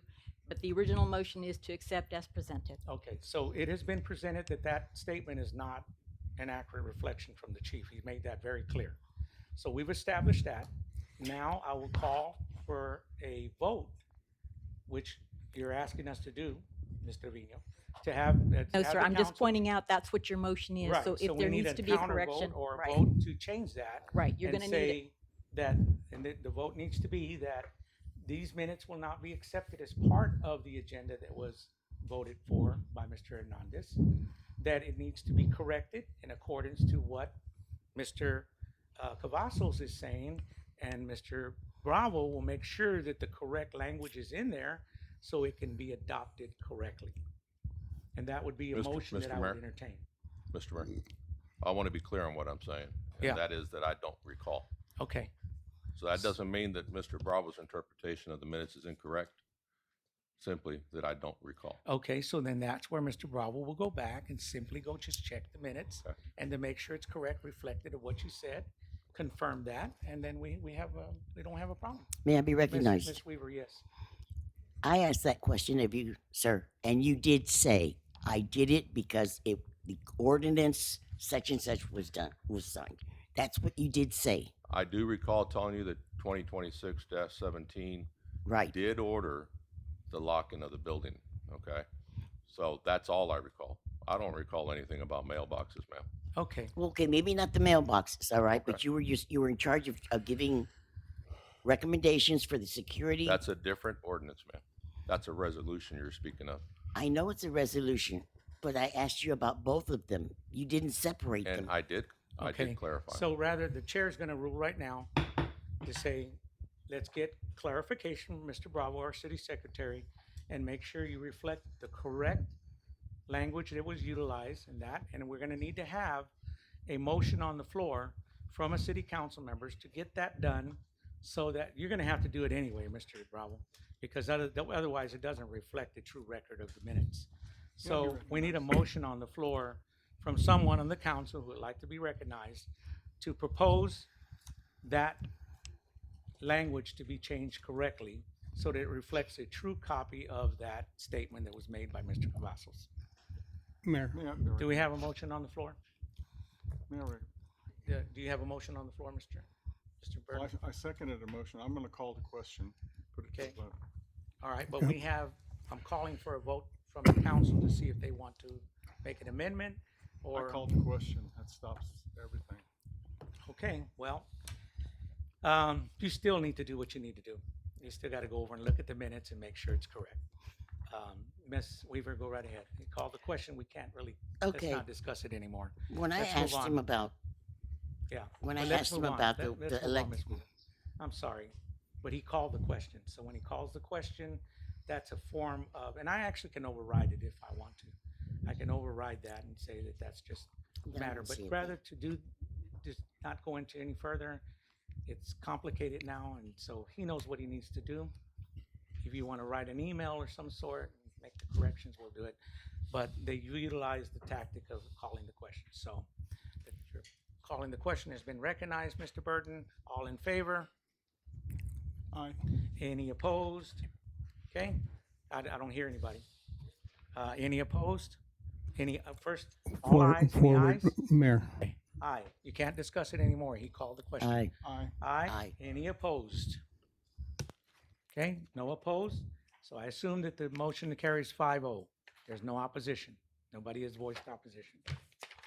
Agenda minutes have been approved as stated, and then you'll make the corrections to make sure that it Mayor, gets reflected in the conversation. I'd like to be put on the record as not being granted an opportunity Mr. to ask. Bethea, please, you're out of order, sir.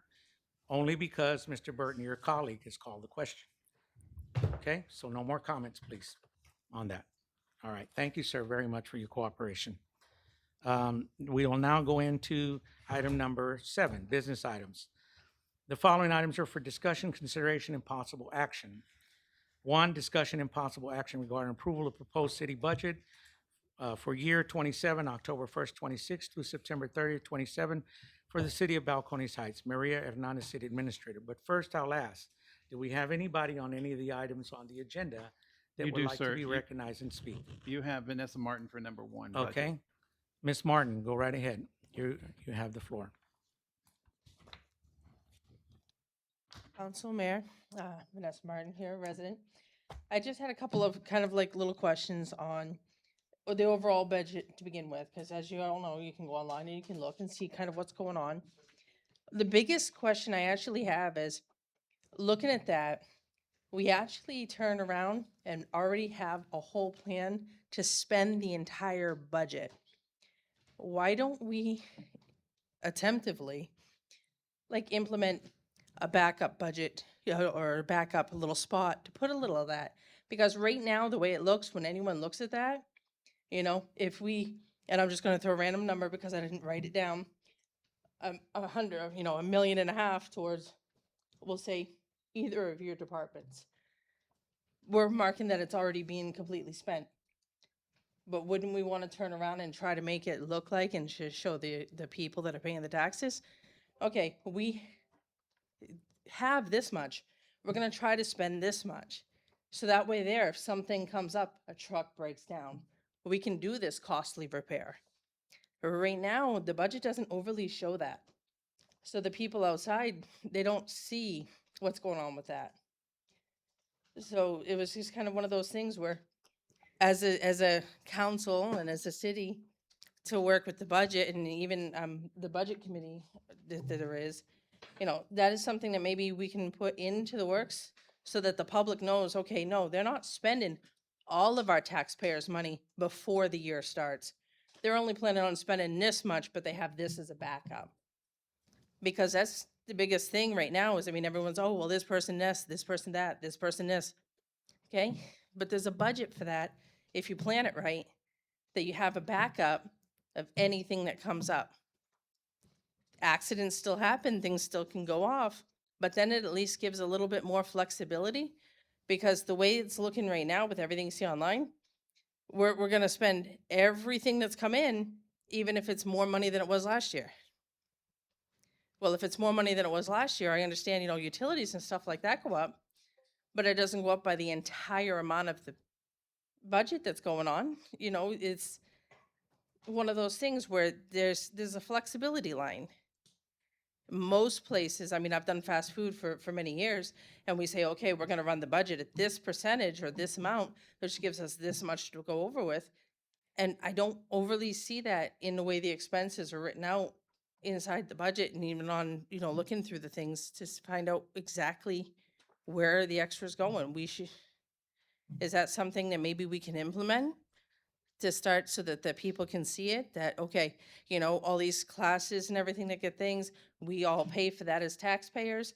Okay, well, we're budgeting that we have 12 classes to go to at $200 a person for a class. Okay, so we're planning that, but only 5 people go. Now we have that extra overage. You see what I'm saying? We already have the plan. The people that are paying the taxes kind of probably would like to see something like that implemented so that they can actually see that we have, oh, wow, this year we didn't spend 50,000. Now we know why we're doing an extra, adding, no offense to the garden, you know? The way the economy's going, everything's getting tougher for everyone to pay. Everybody's taxes is going up. Pay rates don't really go up. The taxes and everything are. We don't want to fall in that same trend. I don't know if you notice, a lot of the taxes with a lot of the other cities, that's part of their issue, is they raise up the taxes, but the people inside aren't making that extra cash to cover those taxes. That was all I just wanted to bring up, because it is something that, you know, it would be nice to be that extra transparency in the budget end that says, hey, we have extra money. Yes, ma'am. Okay, thank you very much, Ms. Martin. Do you have anybody else that wanted to speak? Okay, council. I do have, and I would like to discuss about this budget now. It's been made that I didn't make the budget meetings and this and that, and it doesn't mean I don't watch the budgets. You know, people have a life, they have emergencies in their family, they have things that they have to do that's sometimes out of their control. I've tried to make just about every meeting that I can make. And the 2 years that I've been the mayor in the first term, the second term, I know exactly where this was going, and I knew the direction that it was headed. I saw very clearly, and no amount of any input that I would have provided would have been listened to or would have been adhered to. And the pudding is in the numbers. If you look at the numbers, in my administration the first year, the budget was operating on an $8 million revenue source and had a $9 million deficit. It was operating on a $1 million deficit. We brought it in because of hard decisions that I had to make. I'm criticized for it, and that's part of the job as a mayor. I have to make hard decisions. But my promise to you, ladies and gentlemen, and all those that are watching here, was that I was going to fight for you consistently from day one to make sure that the Point of order, citizens. sir. Your discussion about your accolades and what your No, it's not intentions are accolades, sir. not on the Excuse- agenda, sir. Mr. And we Hernandez, don't you have a not been- motion Mr. even to Hernandez, discuss You're this. interrupting, please, sir. And again, I'm not going to You're out of tolerate it order, from sir. you. Sir, you have not been recognized. You just jumped into the conversation. Point of disrupted order, I don't the need to be decorum of the recognized, meeting. sir. Yes, you do. You don't The even presiding have chair. a motion. Sir, have him removed, please, from the chambers. I warned them. I'd like to appeal the last decision of the meeting- chair. The last meeting, they did that, and they're doing it again. I'd like to You need appeal to the stop and decision do of the that. chair. You've not been recognized, Mr. Lasea. You can see, ladies and gentlemen, who's doing what here. The three people have come to this meeting to disrupt the meeting. I am trying to conduct it in a professional manner. And all I'm trying to do is be transparent to the public on this budget hearing. It is there to adopt a budget, and they don't want to discuss adopting a budget. There's a certain procedure by the Yes, legislature. we do, but there's I'm not a motion Mr. to Mr. Lasea, even talk about Mr. it yet, Lasea, sir. You are out of order, sir. You're out of order. You're out of order. Ma'am, Mrs. Lasea, Mayor, please, you've always disrupted. Stop. Will you people stop acting as children? the child is you, Mayor. We've decided that we want to appeal your decision. Sir, The appeal has Sir, been made. listen. A second has been will you made. quit playing childish games in a professional environment, sir? Stop it. Stop. It's enough, all right? Both of y'all, all of you, stop this. This is embarrassing. You're the one that needs to stop. No, I have You no don't have choice a but to call motion you even out to on it. discuss this But you're item. That's what I'm disrupting the pointing out. meeting. We were doing You're out of fine. order, sir. We were doing There's fine. no motion to even discuss this. That's, sir, what does it say on the agenda? I see the agenda Every item. item that's on the agenda can be discussed, okay? Every item on the agenda can be discussed. Why do you think people sign up to speak about it? They get to Let's speak, talk say about the their piece. budget and not about you. No, I was trying to make a point regarding this budget, okay? That's it. I was trying to make a point to Well, the then let's talk citizen, about the budget, sir. okay? But you are out of order, sir, and you continue to be out of order, and you are out of order, and you guys are just disrupting the process of the meeting. Do you do this to any other mayor? Do you do this? Have you done it before? Have I've you done always it to dealt with any other professional chair? mayors. This is the only city No, I've sir, dealt I with was that has a conducting mayor that chooses not to listen to the residents. I was When we are conducting here, myself we are Mr. Mayor, can we get representatives back on of track, the Out of city. order, sir. Mr. Mayor, Out can of we order. get back on track, please? Okay, sir. I see a lot of people that I'm get saying right disgusted here. now, these gentlemen are out of order. They have not continued I to think they conduct call themselves. point of order, and if I'm not mistaken, They did not Mr. call a Trevino, point of order, sir. You're not the parliamentarian. I'm not asking to be, She sir. is. So quit interjecting. Mr. Trevino, If I do we am have a calling point of for the order here police so to we can remove move these on? All right, individuals so as a from reminder- disrupting the meeting. Mayor, if I could, as a reminder to everyone, this council, via previous ordinance, says you all run by the rules, Robert's Rules of Order. That's correct. And that procedural process is you first get a motion and a second on the floor, then open it up to discussion. I believe that's what the point of order was called for, Mayor, was to. No, that as was a- not the point of order that he said. Perhaps not, That was but not what he said. You're telling them what to do now. no, So, I'm. you know What I what? That's said. fine. No. That's fine. That's fine. It's just, we're not gonna have these kind of meetings consistently. Every meeting is like this. And it's not me that's doing it. I just respond to it. I am trying to conduct the meeting and carry the meeting forward in a professional way. And all y'all do is look for ways to disrupt. Earlier, sir, you said I was attacking the chief. I was not attacking him. I was asking him a The question. budget. But the What thing does that have is, to do with the but budget? why don't you want to talk about it now? Why don't Mayor, you wanna let's address the get back problem? on track. Talk about the budget. Okay. Let's get back on track. This is, but you can't if you don't recognize, and that's where you failed to say, Mayor. The parliamentary procedure is they have to ask the chair to be recognized before a motion can be made. Mr. Mayor, Not can for we a get point back of on order. this, please? So, Mayor, if you want to continue with the discussion of the budget, call for that motion, the second, and you all can proceed on. Until this council starts behaving itself and starts acting in accordance, we're not gonna have proper meetings. We're not gonna Excuse have- me, I'm not gonna stay and listen to this Neither am I. I'm bickering. out. Thank you. I'm out of here, and I'm not gonna allow this. You just are disrupting the citizens, and let them see for themselves, just like I told you when you got replaced in 25.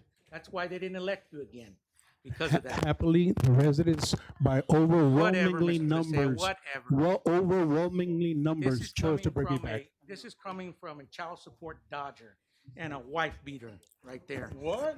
Oh, but not to include the guy that says if you're gonna get raped, lay down and wait for it. Whatever, Thank you. whatever. I don't take it from a child support dodger. That is, Whatever, Mr. Burton, whatever. I've had it with you guys. You guys are just terrible. Anyway, sir, you're not the presiding officer yet. You need to give me the gavel over here. You're not the presiding officer. You see how disruptive this is? This is not good for our city. This is not why I ran for office. This is not why I decided to run. I tried my best. I'm not quitting, but I'm not going to tolerate this, and I'm not going to continue. And if you want this to happen every single meeting, keep doing what you're doing. Make sure you get a People mayor. will see that you, Jack, and Jimmy are all in cahoots. I What have am a I picture of doing? you guys over at Mr. Herbert's house having a meeting in violation of the Open Meetings Act. What were y'all doing all three together over there? This thing is always, so you guys go ahead and do what you gotta do. Thank you. For the record, I was not there. Yeah. Well, You're trying to characterize me. and I'm leaving. I'm not gonna tolerate this. Thank you.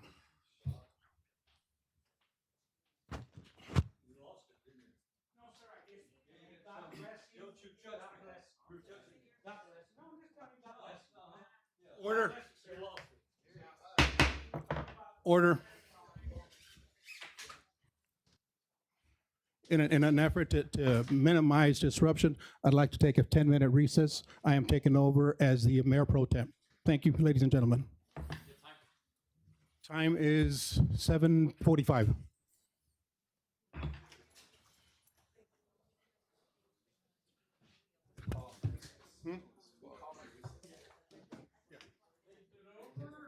No, sir, we're in recess. No, only if I walk out.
needs to go on.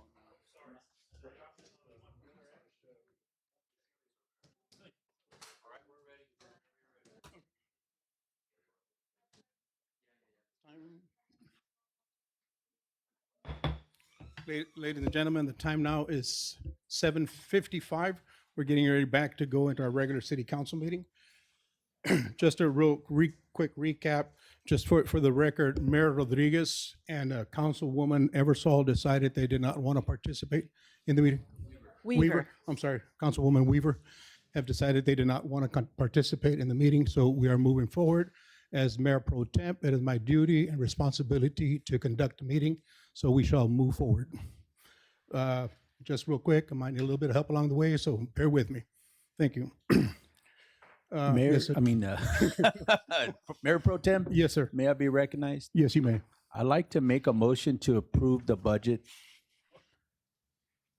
The budget, the motion is, Excuse, if I could clarify, that's going to be a motion to approve the proposed budget as presented in item number 1. okay. Yes, the proposed budget as presented in item number 1. For item number, the one that we started on. Okay. That was the motion. Do we have a second? I will second. Second the motion to move forward with the budget. Do we have any discussion? I don't want to make it look like we haven't gone through this. I mean, we've gone through it during the budget workshop, and I think we're pretty much aware of it. If citizens have any questions, we went through it line item by line item a week ago, wasn't it? A week ago? That's correct. Last Monday. On the So- 17th. Yeah. So I just don't want it to make it look like, we're passing this willy-nilly. Yeah. We've gone through it line item by line item. We spent plenty of time going over the numbers, working with city staff and making sure we understand where we're at and how we're moving forward. Is there? May I be recognized again? Yeah, just real quick, I'm not very fond of having to ask to be recognized. If you can just motion me and get my attention, but I do not like the having to ask permission to be recognized. Thank you. Well, I'd like to address, one of the citizens had come up, Vanessa Martin, and asked some questions about the budget. And I think what she's asking for, she just doesn't realize that it's already in the budget. And so I just wanted to explain. So when we estimate increases in cost, that's exactly what we're trying to do. We're trying to account for additional, or let's say inflation increases. It doesn't mean that we're going to spend every dollar, but we're trying to account for that. And when it comes to city government, city budget, this is the process. And so we've had 3 budget workshops, and all of those items have already been addressed. So I think her concerns have already been addressed within the budget. So I just don't think she realizes that. Cool. So. And the other thing, if I'm not mistaken, the accounting and budgeting system that we use for government is totally different than the private sector. Thank you. So we have a motion and a second. We'll call for a vote. I'm sorry. Procedural matter. So 2 points is 1, we do need an actual roll call vote Okay. for this. And 2, this is just the proposed budget, the notice of the public hearing and the actual final adoption will take place in September. Thank you. No need to reiterate. I think everybody heard what our legal team has given us. So the next step, Roll call. we're going to call for a roll call vote. Aye. Okay. Mr. Burden, aye. Mayor Pro Tem, aye. Jimmy Hernandez, aye. Aye. With four ayes, no noes, the motion passes.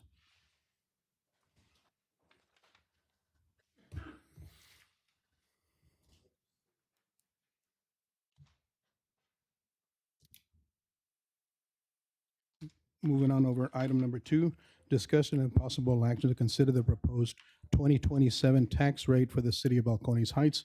Maria Hernandez, City Administrator.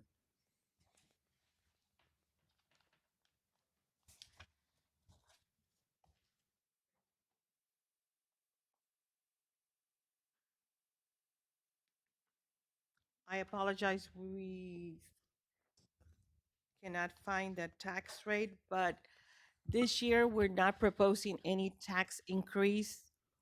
Um, As it is, we're the second highest city in Bear County on tax rates. So we're not proposing on increasing any tax rate. Um, What we're proposing is keeping the current one, which is point 0.604. That will keep our revenue at the same rate. And if you see, if we increase the tax rate to 0.6626591, that will generate a little bit more revenue. But like I said, at this time, we're proposing to keep the same tax rate to have a revenue of $2,020,282. Thank you. Yes, sir. And that, we are within the budget then. We are, Yes, that is correct. Okay. So do we have a motion? Sure, I'll make a motion to approve the tax rate of 0.604. Again, just because the adoption of these things is hyper-technical in the laws, Right, right? okay. So what we're doing here is It's a we're proposed- adopting the proposed tax rate. Okay. I'd like to make a motion to adopt the proposed tax rate. Okay. We have a motion. Do we have a second? go ahead. I'll second. Okay, we have a motion and a second. Does this call for a roll call vote as well? No, sir, it does not. Okay. So all in favor, state aye. Aye. Aye. Aye. Okay. The ayes have it. 4 ayes, no nos. Real quick, I had a request if we could move an agenda item. If y'all are okay, I'd like to move over to item number, where are we? What number are we? Item number 5. I'd like to move over into item number 5 as a presentation from Sid Weiss. Is there any objection to us doing that? Thank you, Mr. Mayor. Hold on real quick, Mr. Weiss. Do we have any objections to us moving? No, okay, then let's go forward. Thank you. My name is Sid Weiss. I'm the managing general partner of Wonderland of the Americas. I have a request that the council consider 2 things.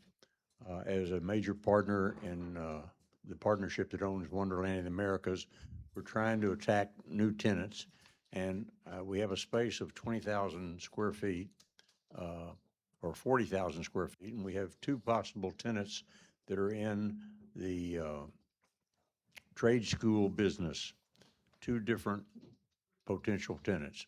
And it would be something that the council could consider, like they have for other retailers, possibly a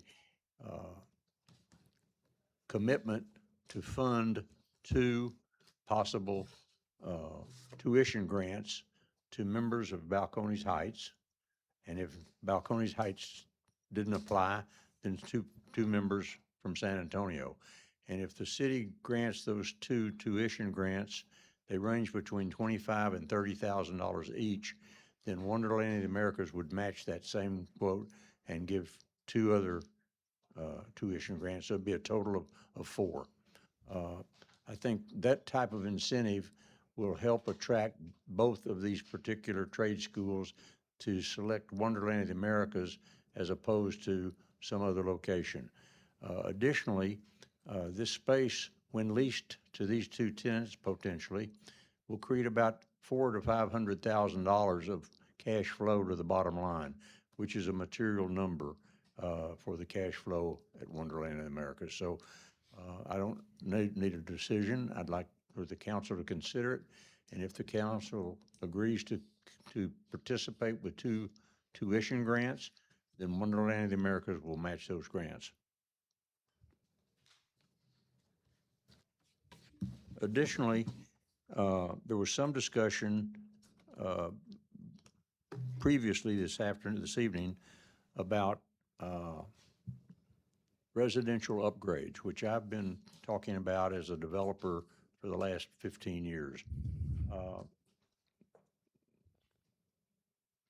The residential area of Balcones Heights today resembles what Bel Air, Texas looked like in 1960. Pre-war homes, scattered lots, and really no direction. And the average household income of Balcones Heights is one of the lowest in the states. And believe it or not, Alamo Heights across town is about 5 times the average income of Balcones Heights. And the only way to improve that is to get the younger professionals to move into Balcones Heights. And the only way to do that is have the proper housing so they will move here and raise their families. And this is people from the medical center that work at the medical center. This is 18,000 potential players from USAA employees. It's just necessary to be done. And one of those ways to attract that activity is through the city coming up with a list of incentives that it will offer a redeveloper.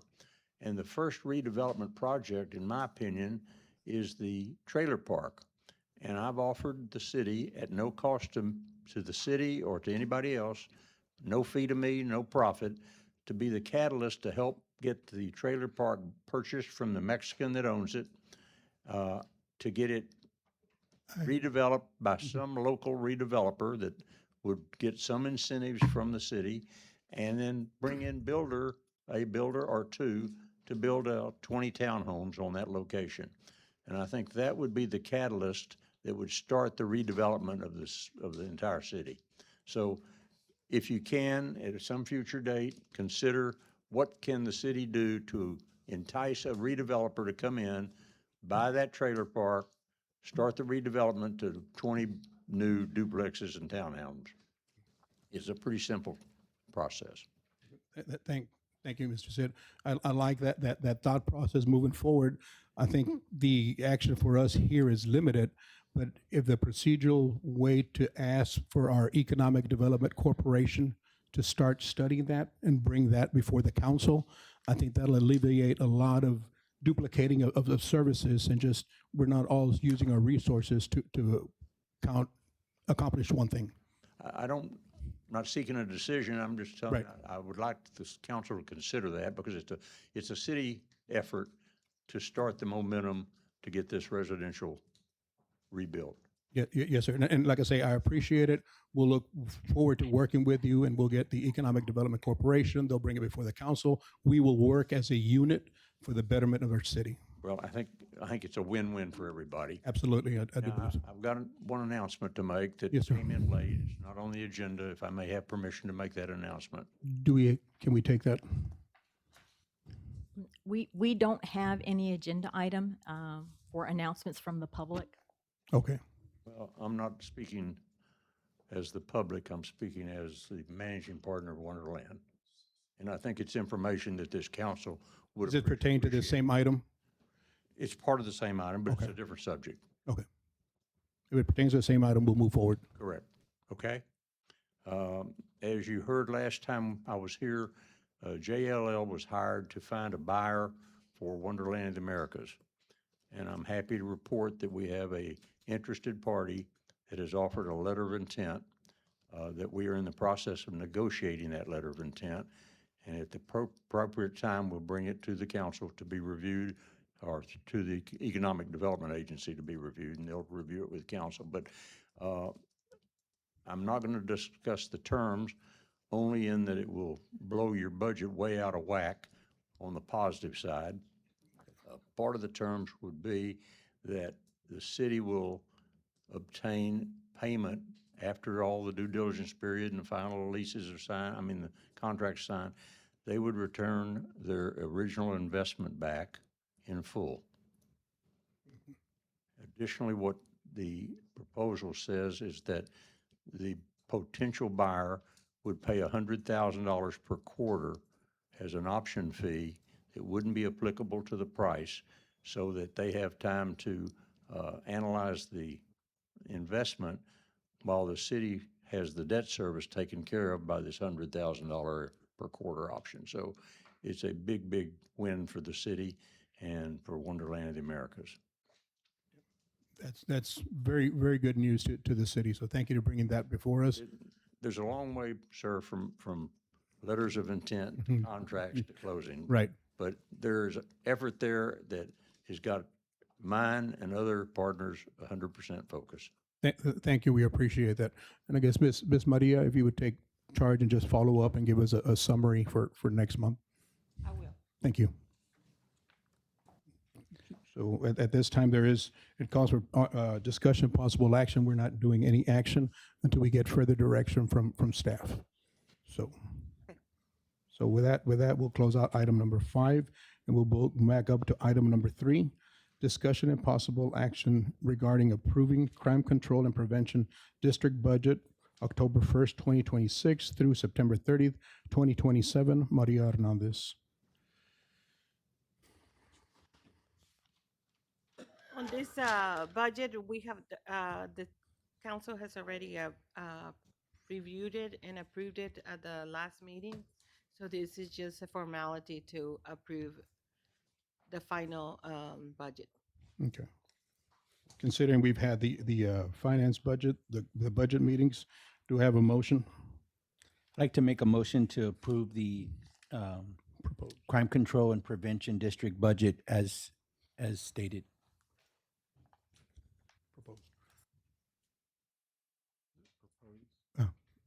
Proposed. No, this is it. Oh. I'll second. Okay.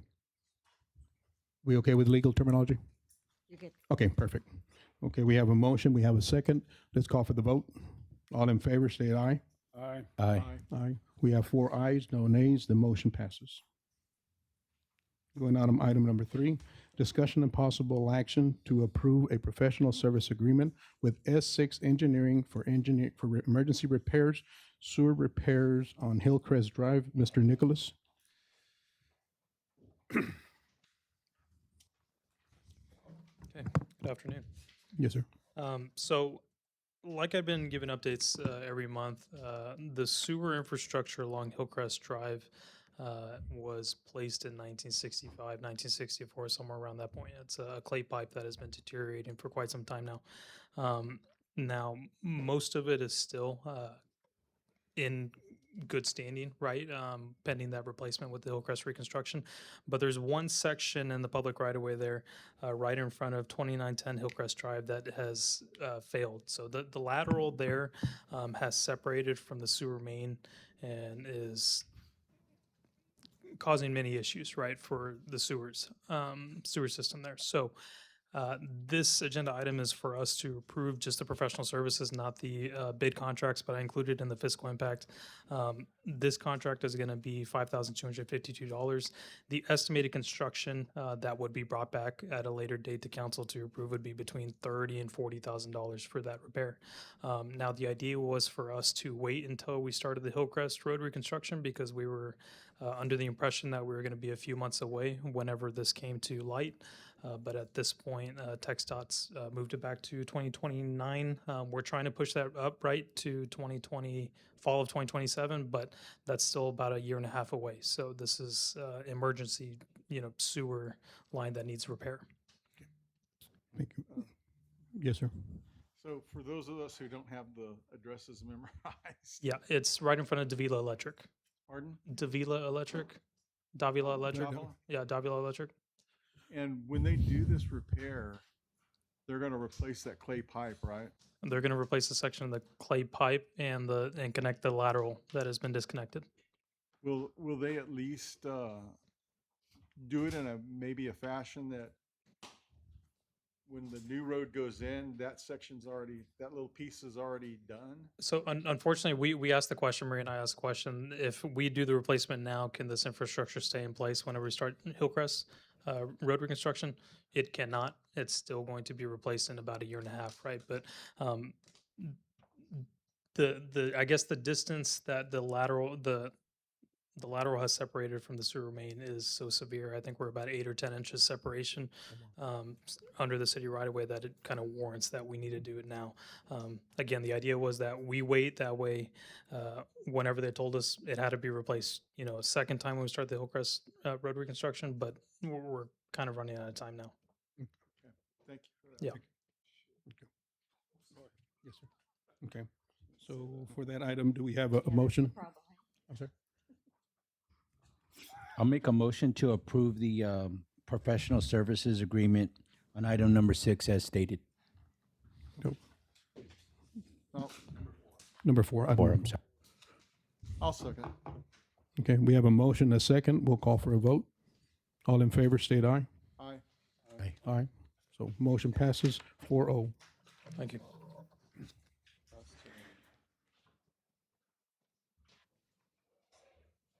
strike my comment from the record, please. No. Okay.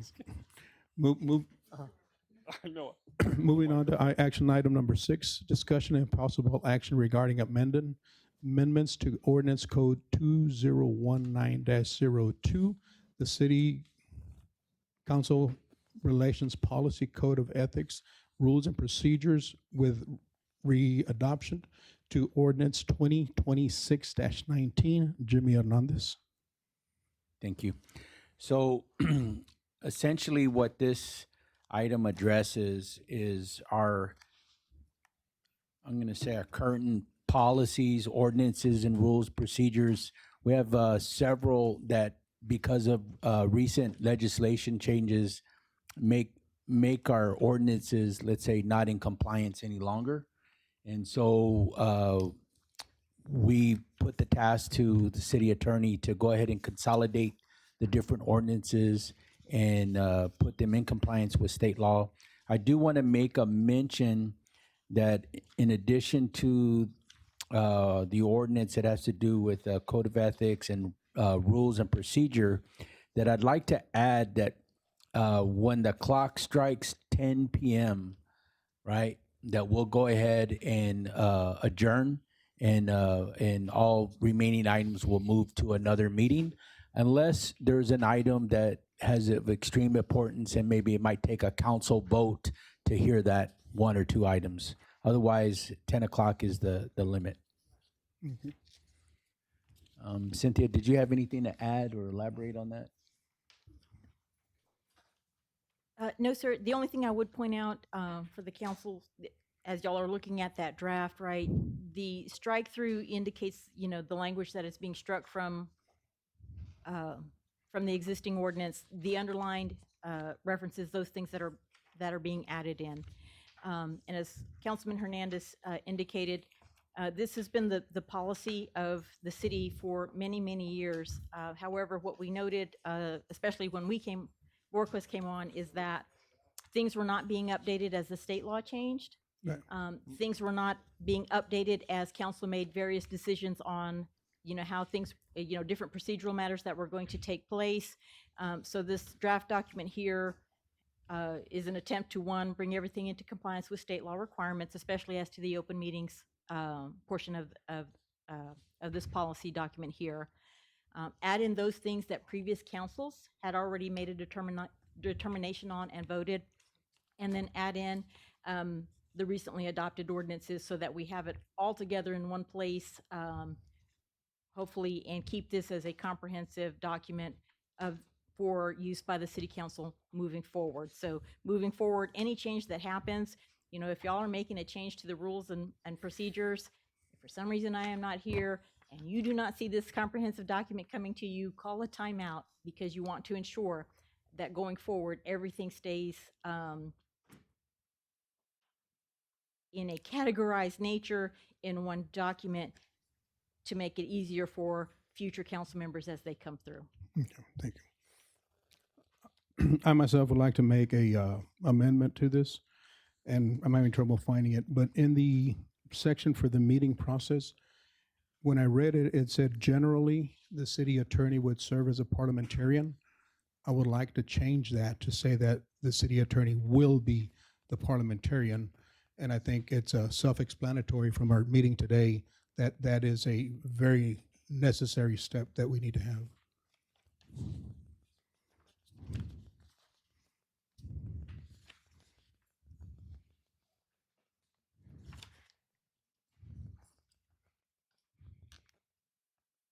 And then, Councilman Hernandez, your proposed revision was meetings end at 10 o'clock unless motioned otherwise by the council.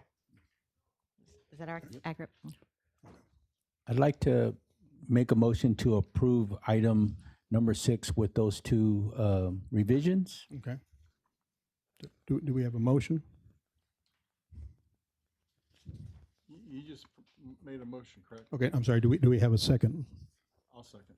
A second? Do we have any discussion on this item? With I don't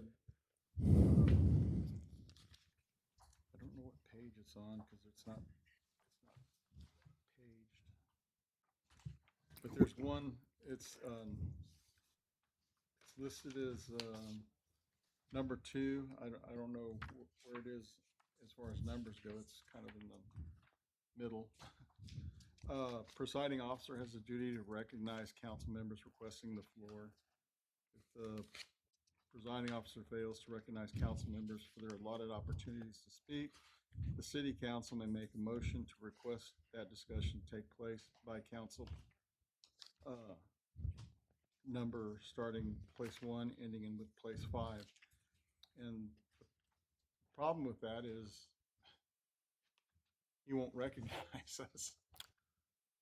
And just for the record, moving forward, this document will help us alleviate the situation that we had earlier today. This document, the previous ordinance was very, for lack of better words, generic and didn't have any substance to it. This one has steps, policies, procedures, consequences for violating the different areas of the ordinance. So that is one thing that I'm very happy to see, that now there is consequences for violating the ordinance. There is a detailed procedure to follow.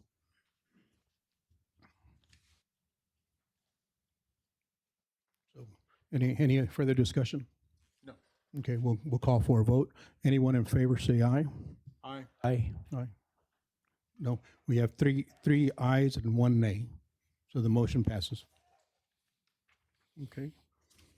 Moving on to item number 7, discussion and possible action regarding direction of Christmas Parade, Balcones Heights Fiesta and Jazz Festival. Roy Martinez.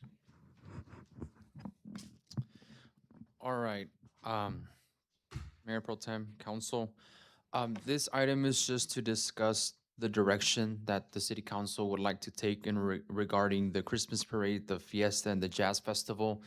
We would like to know if these are items that you all would want to move forward, specifically with the Christmas Parade, since it is around the corner, right? But initially, the item was going to be just about this, but I did amend it. So since we're already here, might as well talk about Fiesta, which was a very well-attended event. You know, it was the first Fiesta event we ever had, and we had around 2,000 people there. And we can't leave behind the Jazz Festival, which again was one of the most successful jazz events that we've had in the recent history of the city. So I just want to open up the floor for discussion, see what you all might think about these events, and if it's something that you all would want to move forward with.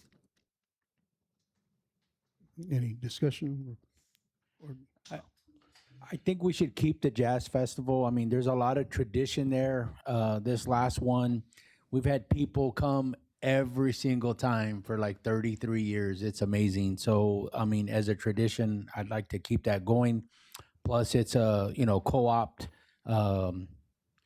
event versus the Fiesta event. We were funding it solely ourselves. Of course, we would, get funds from, vendor fees and stuff like that. But my personal opinion is, based on the budget right now, I think that we should hold off on any future Balcones Heights Fiestas unless, the budget permits, and then down the road we can revisit that. But I definitely am in favor of keeping the Jazz Festival and the Christmas Parade. Anybody else? Yes, sir. Yeah, I would like to echo that. my first question, is that budgeted already or? We have the Jazz Festival budgeted, but if y'all decide to do the fiesta, we can get that from HUD funds. Well, Yeah. I would like to see, before we dive into the Fiesta event again, that, we spent 20,000, I think, of our part, and we had probably 20,000 from sponsors, vendors, and all that good stuff. So, I mean, if we can make this at least a break even on our part, if there's interest in it from the sponsors where they're putting a little bit more and the city's not putting out, I think it's a great idea, but I don't, it's an unbudgeted. So, as far as the Christmas parade goes, what are you thinking on the Christmas parade? So for the Christmas parade, for all of these events, I'm really just neutral, right? I want to move at you all's direction. For the Christmas parade, we were thinking about, and just brief conversations that we've had, right? We didn't want to have elaborate meetings about something that might not happen. So after tonight, depending on what is voted for and what isn't, is how we'll move. But for the Christmas parade, we thought about having it in the neighborhood because it would be easier to coordinate if we cross Fredericksburg and the other side of I-10. We would have to get TxDOT in the loop, and it would be more difficult and just time consuming for us to do something like this. And I've heard that in the past it's been in the neighborhood, and we can do it down Gentleman, down the bigger roads here in the neighborhood, and people can set up their chairs and maybe some days before as in preparation. So that's kind of what we envision as of now for the layout. I hate to use the word as before. Me but too. That's pretty much. But it worked. Yeah. But yeah, if it works, don't fix it. And, with the sign, the website, and getting the word out, say, hey, on this date. And of course, the fire engine and the police cars, they set their sirens off, and everybody's hearing a ruckus, and they come outside and they see Blue Santa, or if we get a real Santa or whatever, and throw out some candies, minimal cost. And I do understand trying to include the other side of our city, but we're a very small city, right? If people drive from the other side of I-10, they'll be here like in 2-3 minutes. So it's not really a concern. Like if we were in San Antonio, it would be 30 minutes. I mean, we're right here. So that's, keeping it on this side of the city, I think makes more sense. Mr. Herbazon? Like I was gonna ask Maria, like on the Balconies Heights Fiesta, can you tell me, like you said, hot funds would pay for some of this, or, I mean, I'm just like, if we, like it was said, are we gonna be able to break even, or how close are we if we use hot funds plus we get donations, blah, blah, blah, blah? Yeah, we can try to be closer to breaking even. We were not there this first time, but we spent less on Fiesta, and it was just us doing it than Jazz Fest. I am to keep Jazz Fest. I'm not against Jazz Fest. I learned that with Jazz Fest, there's people coming from South Africa, from Spain, that they make it a yearly trip over here for Jazz Fest. So don't get me wrong, but I think if we try to keep Fiesta event a yearly event, we can get more sponsors. This year we did it very fast, so our sponsors were like last minute. Right. I'm sorry, I do want to point out that it was the first time we had the Fiesta, so a lot of the sponsors and a lot of other potential partners were cautioned, right? But we have proof of the success that this event was, so that is going to bring more people, potentially bring in more partners. We've had some talks with some board members for the what is it, Refeo and the Fiesta Commission. Yeah, the Fiesta Commission, they approached us already to make it a part of the Fiesta week events. So, and then the Refeo too, to make an appearance here. So people have approached us because of the success we had. Yeah, and I think moving forward, being last year was our first year, and for lack of better words, it was very rushed. It was very last minute. We didn't have time to plan it. I think if we do decide to move forward, I don't know if we have to make an action item on that particular item, or we can do some kind of amendment to say, hey, you know what, if we can get to X, Y, and Z, we'll include it in there. Mr. Ebersol? Well, I think it's like always start, shoot, ready, aim. Mhm. We've already put the first effort into figuring out how to run this thing. And if we shut it back down, we're gonna have to reinvent the wheel and get in touch with all the people who like are coming to Maria already, doing contacts. I think this is a question of whether we're gonna do it or not. If we say, if we make excuses to put it off, let's just put it off. If we're gonna do it, let's do it. Let's consider it an event for Balconies Heights or not. I mean, we lose interest in things that we don't have on our plate. We're all busy. If it's not on our agenda, then I don't think it's worth our time. But if it is on our agenda, well, let's continue to push it and let's try to make it a better event. Mind you, San Antonio is known in the state and probably across the country for fiesta. And as we were advertising for our fiesta, I was advertising in several cities across Texas, not just in San Antonio, in Austin, Dallas, Eagle Pass, Laredo, other cities, trying to bring people in. That's the point of these events is name recognition. And similarly to the Jazz Festival, we've had it for 33 years. It's a tradition, right? I know we had talks before about getting rid of it, but I think again, we have proof. We were there, we've seen, and it's evident that people don't want it. They don't want it to be done away with, right? They want it to stay, and that's what we're known for, right? And I think my opinion, right? It's not my recommendation, just my opinion that the jazz should stay. Same thing with all the events. All right. My suggestion is going to be if we can do something to keep the budget or less, I'm all for it, but not to exceed what we've spent. And I don't know how we can work that in. I'm sorry. Yes, sir. And what type of music are you going to vary it? You know, so that there's different venues. So like, you know, this year we had Gary Hobbs and For Fiesta? yeah. So Fiesta is known for Spanish music, right? It's not. La Semana Alegre has rock Everything. bands and used to have top line rock bands. And I think for the sake of time, I think once we give you direction to move forward, I think we can start studying the options that you can bring before us. Yeah, I don't know 100%. if is that fair enough? We just based it off of what we've seen at the Market Square, right? For the Tejano explosion that happens at the same time that we have Fiesta, right? So it's just what we see in the area. So that's just something, and right, and also taking into consideration our audience, right? Right. We are Balcones Heights, located in San Antonio. So we're mostly Hispanic, so we were also trying to target the audience that we know were going to come. We needed this to be a successful event since it was the first time. This couldn't be a failure, so we were making sure that we were going to have people here and they were going to have an artist that they knew. All right. Do we have any more discussion? Nope. Yes, sir. Did we make a motion to approve it or no? No.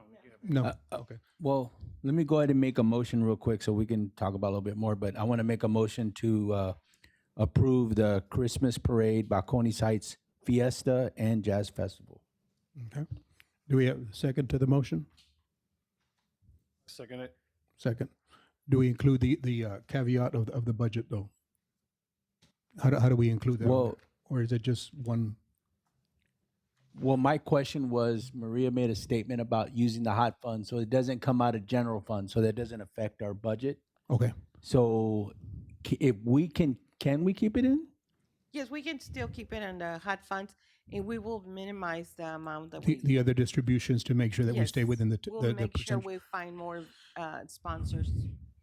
Okay. So I'm in favor of it with all the talk and discussion we've already had, plus if we can pull it out of hot funds, so. Yeah, to where it will not affect the general fund, then that's fine. Then I'll withdraw my comments on that.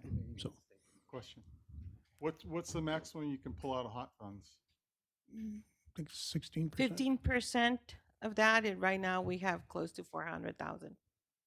I know, but 15% of 4,000? It was around 65,000, Mm-hmm. and we're only allocating 20 or 22,000, 22,500 for jazz. So there's still some left over for Fiesta. Okay. So as long as it doesn't impact the general fund, then I can say we move forward. So should we move forward with the vote? Okay. Let's call for the vote. All in favor, say aye. Aye. Aye. Aye. I'm gonna nay it. You're gonna nay? Okay, we have three ayes, one nay. The motion carries. All right, thank you for your time. Yes, sir. Mayor Pro Tem? Yes, ma'am. And if I could make a recommendation, because I know we have some budget concerns, is you all can ask for an agenda item in the next couple of months as appropriate to say, tell us where we're at in preparation for these items. That way you all can track that. Okay, thank you. Okay, moving on to discussion item number 6. Discussion and possible action regarding Sociedad Cultural Hispana funding Mayor Johnny Rodriguez. Do you have any presentation or any information on this item? I can present on this. The city usually usually funds this event, gives $6,000 annually to this event. The president of this couldn't make it. Today is her birthday, so she apologized for not being here. But she sent a letter for y'all to read. They've been having this for I think 8 years already. So, and the city has been helping them. I think the city started with 5,000, and this past year, the city contributed 6,000. So we have 6,000 on the budget for them for this year. I think this is one of the items that Mayor Suzanne de Leon brought to the city many years ago. So I'd like to make a motion to approve the Sociedad Cultural Hispano-America funding okay, as stated on item number 8.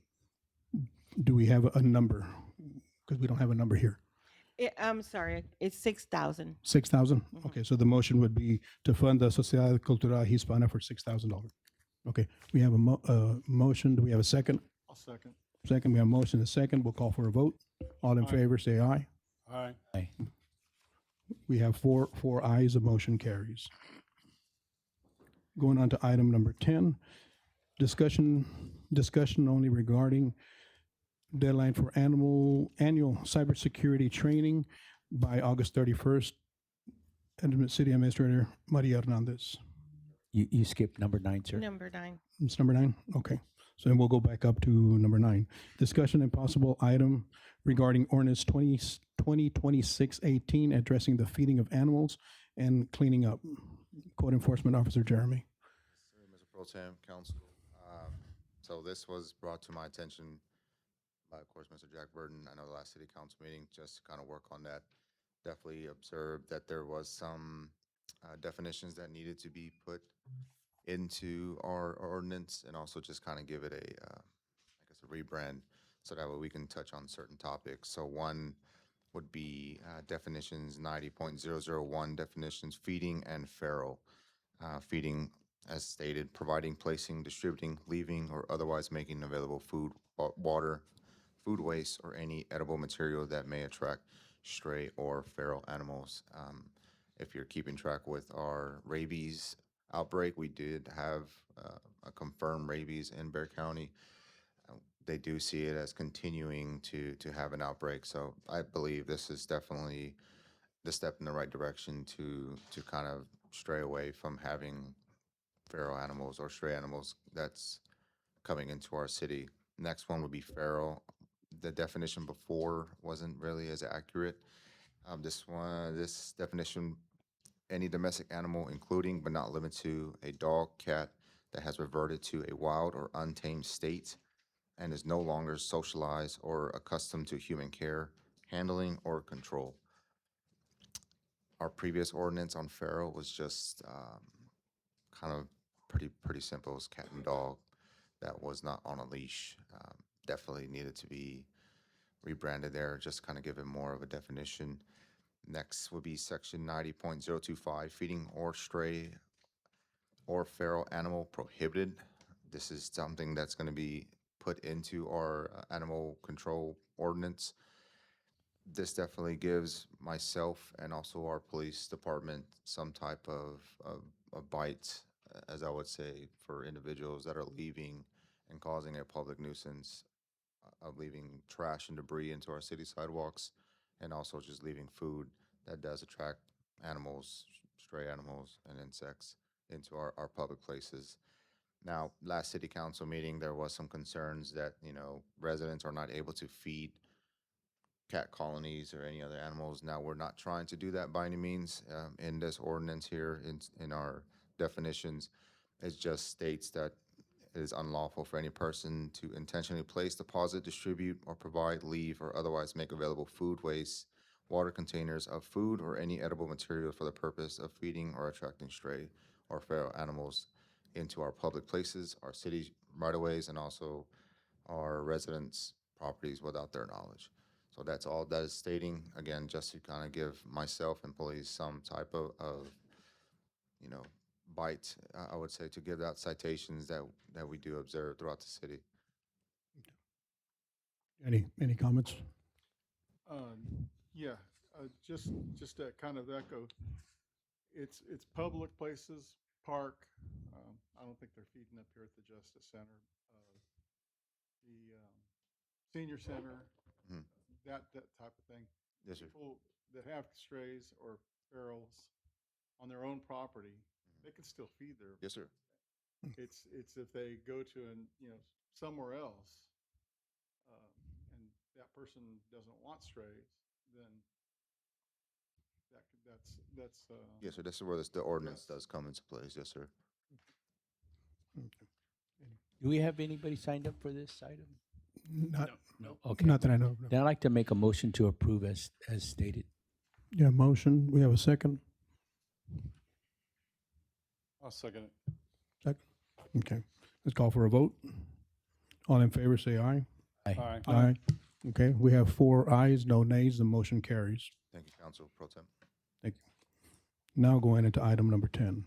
Discussion only regarding the deadline of annual cybersecurity training by August 31st. Maria Hernandez. This is just a reminder. It is a requirement by the Texas Government Code Section 2054 point 5191. It mandates for any employees, elected officials, appointed officials to take the training for cybersecurity and in artificial intelligence training. It is mandatory for us to keep in compliance and to be fully insured as a city. So please, please, please, you know who you are. I know that some of the council members have done it. Several others have not. It's pretty straightforward. It's a little tricky at the end. You have to go all the way to the end, read the line, and you can get your certificate. But you have to go through the whole thing. The quiz is in the back. It's very straightforward. It's a little time consuming, about 34 minutes. But let's work and make sure we fulfill our obligations. So no action on this item. Moving on to item number 11. Discussion and possible item regarding pay for council members, Councilman Eversole. There was someone signed up to speak, but I think they've left. Lamar, is Lamar still here? Mr. Gillian, is Mr. Gillian still here? Okay. Yes, sir. He's up. He had signed up to speak. He's up to bat.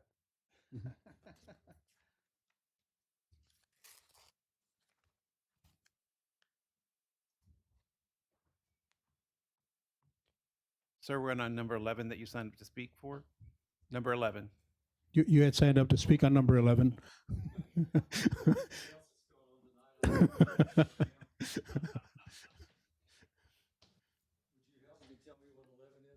The caption is discussion and possible action regarding pay for city council members. Yes. My name is Lamar Gillian. I live at 324 Glenarm. I served on council from 2005 to 2023. And Jim Craven was the mayor when I started. And Jim asked us to consider not being paid anymore one year I was paid, 2005, I was paid. But in 2006, to my recollection, we stopped doing that. And the reason behind that, we felt like if somebody really wanted to be a city council member in our city, based on our history of never being paid before, that just do it for your service, that you want to help the community. And I think the stipend back then was about $2,000. Wasn't a lot of money. But we all agreed that, yeah, we don't want that anymore. And I think immediately that went away, and it stayed that way until now. So I asked the council to consider whether or not you really need to pay someone to be in your job. Back in the day, we didn't think so. We thought we should just serve the community. Thank you. Thank you. Yes, sir. Was that 2,000 a year or 2,000 a month?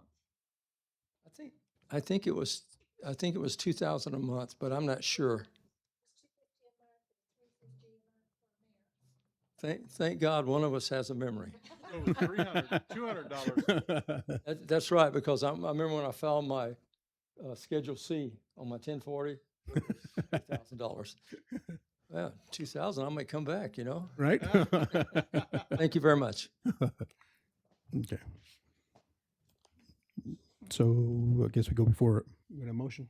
Oh, you had a comment? Oh, yeah, go ahead. Yes, go ahead. It's your item. Go ahead.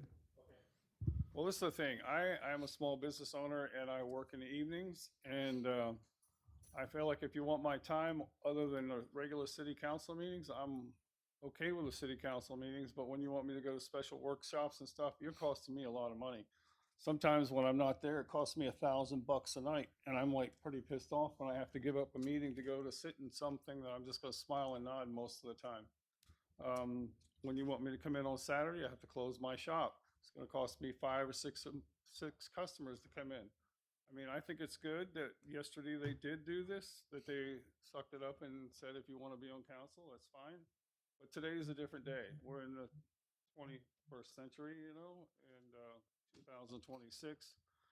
The value of $2,000 a year is not worth $2,000 a year right now. Definitely, by no means.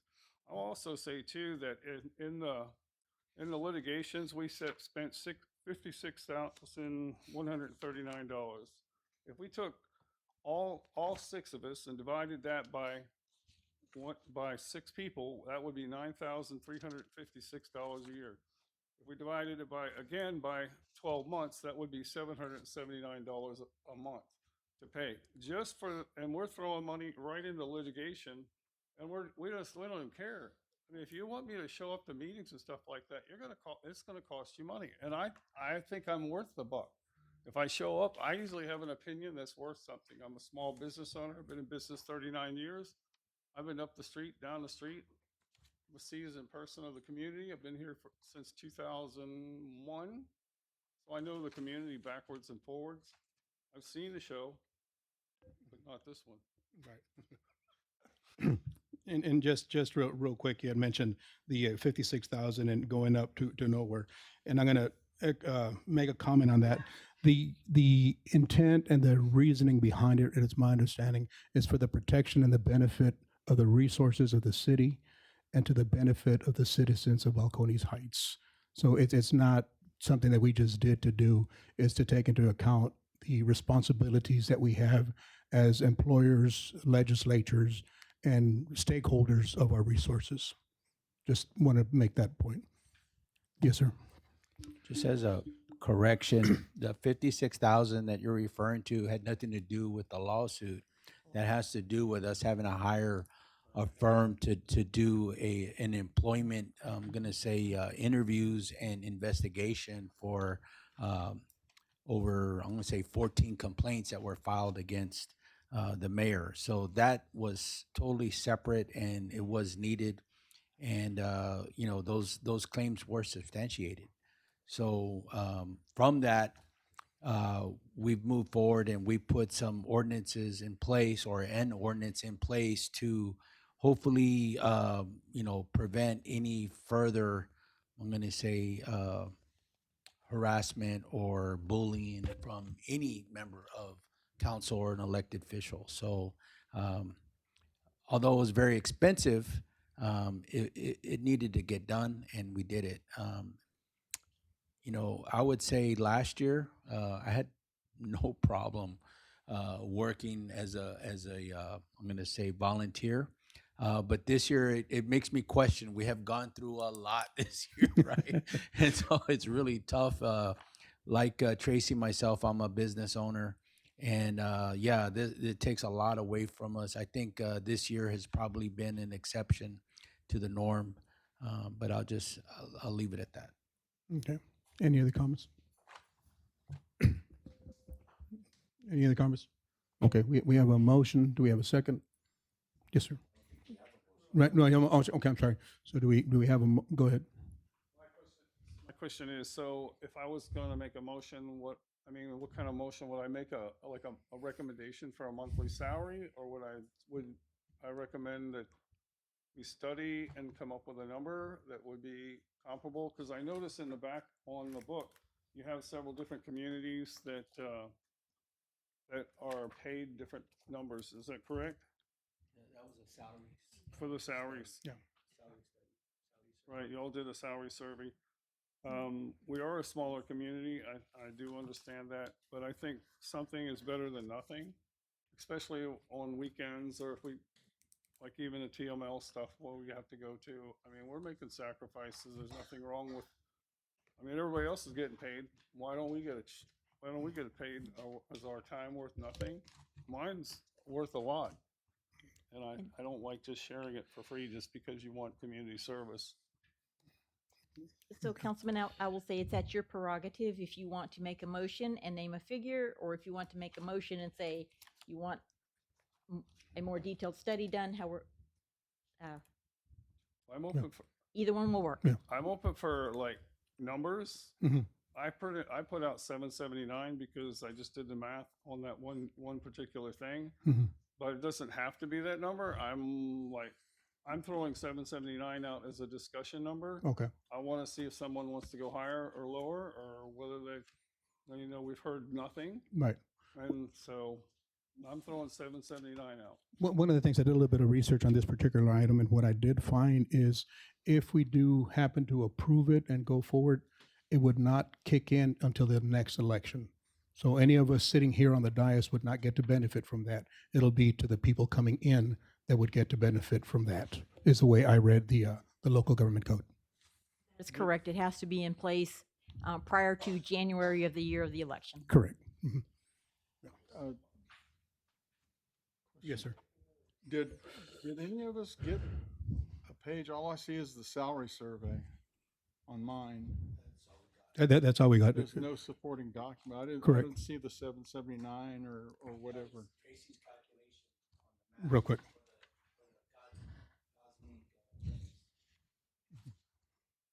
Okay. Okay. Okay. I'm confused, but okay. You're not going to find that number in there. It's not in there. Okay. So we have enough discussion, or do we? I wanted to discuss one. That's why I said I was going to make a motion that we do 779, or I want to. That's why I said is throw a number out if you think it's okay. Here we go. I'll make a motion that city council members get paid $779 per month. Do I need to say more? No. Okay. Okay. We have a motion. Do we have a second? Do we have a second going twice? Do we have a second going 3 times? Motion dies for lack of a second. Thank you. Okay. Moving on to item number 12. Discussion only regarding Hillcrest Drive rezoning mixed use. Tracy Eversole. Rezoning Hillcrest. I don't have any documents on this either. There isn't a document for that. Mhm.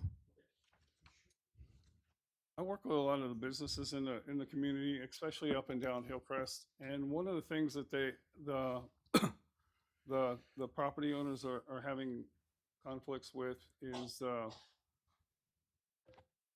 the use, like if they're set for, some people are set for more homes, like some houses are more like home specific. But if we're trying to encourage if we're going to redo Hillcrest and make it a business district, just like Fredericksburg Road, I mean, that's kind of where we're going with the higher quality roads. I mean, one of the things they said, that we were trying to improve our businesses, but if we say that we're not going to give the businesses more power to bring in more income, I feel like that's to be a disadvantage, especially like when we're coming up with this reconstruction. I mean, the people, I think, at least for myself, it would be good to do something like this, and an effort to allow different sources of revenue to come in. And I think it would give everybody on Hillcrest the flexibility of finding different ways to make additional revenue. Okay. Do you have any comments? So, Nick has some comments if you want to. Okay. So I'll say that there are, I guess, buildings that are styled as homes, right? That were previously homes along Hillcrest. None of them are zoned as a residential use, right? The only zoned residential uses are multifamily.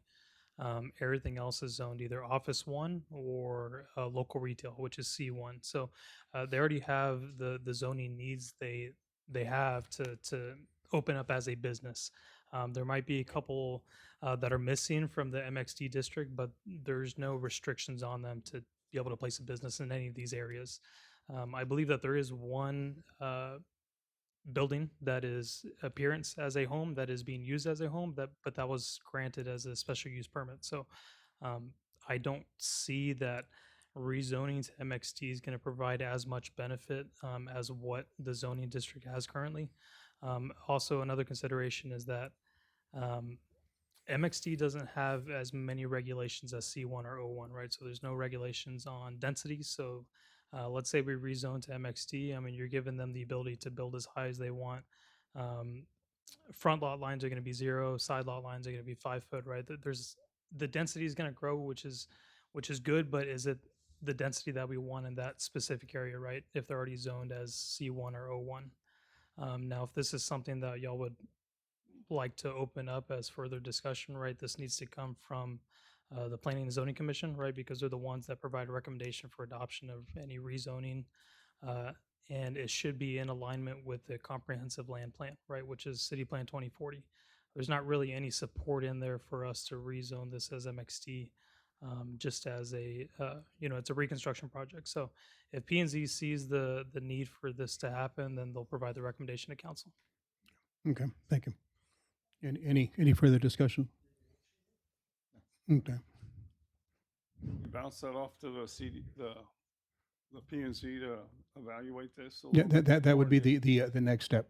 Right. It would be- Even though there's no action, we'll work with Maria and Nick and see what legalities have to take place to refer this over to the Planning and Zoning Commission. We'll put it on their agenda for the next meeting. Thank you. That's item number 12. Moving on to item number 13, discussion only resolution 2026-17R, Molly Weaver. Did she leave any documentation for anybody? Make a motion that we table that item since she's not present. Okay, motion has been made. Do we have a second to that motion? I'll second. We have a second to the motion. Motion is made, it's been second. Let's take a vote. All in favor, say aye. Aye. Aye. 4 ayes, no nays, motion carries. Item number 14, discussion only regarding Clear Channel Agreement update. Nicholas, Community Development. Yeah, so I'll provide a quick update here. So in May, the city was approached by Clear Channel about moving one of the billboards that's at 141 North Balcones.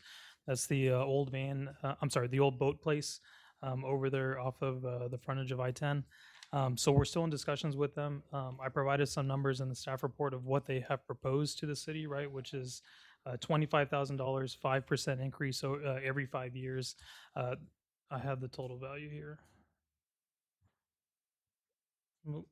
I lost it. It's about 500,000, a little over 500,000 in value to the city over that 25-year period. But the reason for the extended discussions here is that me and Joe have been working to talk with other cities because we're not the only city that has billboards, right? So it seems to us that we have a poor contract that they have proposed, right? Other cities have incentives that look, between $2 and $4 million over those 20 or 25 years. So, you'll see yearly payments that are not 25,000, yearly payments that are between $100,000 and $200,000 and $200,000, excuse me, for each billboard that's placed in the city. So we're just doing a little more research and we're still in discussions with Clear Channel, but we'll bring that back at a later date once we have a resolution on that dollar figure. Thank you for all that work. We appreciate it. Yeah, can I make a Yes, sir. comment? You had a comment? Go ahead. I think the value of where that location is should be a lot more. I mean, a lot more. I know in the past, we've kind of dealt with Clear Channel and I forget the other one. Lamar Advertising is the other one. Lamar Yeah. Advertising and stuff.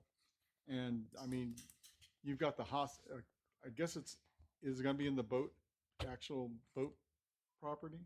It will be, yes. So Yeah. the one that's currently there is in the rear of the property, which is San Antonio. They'll move it to the front of the property, which is our jurisdiction. Okay, so there's an existing one there then? There's an existing one there. Yes. Okay, because, will it be a digital? It will be a digital. Currently, it's a static. It will change to digital when they move into Balcones Heights.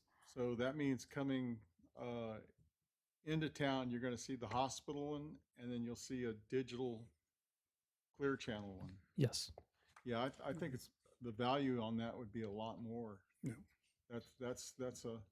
The value should be much greater than Oh, yeah, 'cause, 25,000 per year. not only is it a digital sign, but they're tracking radio stations with those digital signs to see what you listen to as you pass by there. So I think the value should be a lot more. This item was discussion only, Yes, just discussion. so no further action is required. Moving on to item number 15, discussion only regarding request for city council review and formal complaint regarding transparency, procedural concerns, administrative, and protection of city interests. Mayor Johnny Rodriguez. Yes, sir. Sir. I find it highly hypocritical of the mayor to put this item on discussion because he has not attended the last two EDC meetings. He made a big thing about being the budget officer, and he did not attend any of the budget workshop meetings. He recently amended his lawsuit against the city and included this discussion item in his lawsuit. So he is only here and put this item on the agenda so that he can serve his own interest. He's not here for the public service. And so because this item is, I'm going to say in litigation, Mhm. I move that we postpone this indefinitely. Okay. We have a motion to postpone this item on the agenda indefinitely. Do we have a second? I second. We have a motion, a second. I'll call for a vote. All in favor, say aye. Aye. Aye. We have 4 ayes, no nay. No, I said nay. I'm sorry, we have 3 One. ayes, 1 nay. The motion carries. Thank you. Do we have an executive session this evening? No? Okay. I'm sorry, moving down the list. Do you have announcements and comments by mayor and city council members? Comments and mayor? Okay, I do have comments. Go ahead. I want to acknowledge staff, and I've done it a couple of times, for the fantastic job that they're doing. Considering the environment that we've been in lately, my hat's off to you guys for what you have been putting up with. Police, fire, staff, everybody all the way around. On behalf of myself and the residents of Balcones Heights, thank you for what you do. I would also like to put it on the record and have it been recognized that Mayor Rodriguez, before he left, made several violations of ordinance number 2019-02, which is city council relations policy and code of ethics and rules and procedures. The mayor deliberately violated several of those rules. So I'd like to make sure that we address that, because that type of behavior from a public official, a person that we chose to represent, is not complying with what we expect from an elected official. These are my comments, and that is what I'm sticking to. So just for the record, I want it recognized that Mayor Rodriguez violated City Ordinance number 2019-02, Council Relation Policy and Code of Ethics. Do you have any other comments? Yes, sir. I would like to apologize for everybody that lived through the first hour and 45 minutes of that circus, and the people watching it. They deserve better. And, you know, I kind of let him go on, and he accused me of a lot of things that are not true, but so be it. But, you know, I thank everybody for sticking with us that are here, and those of you watching to the very end. Thank you. And anybody else?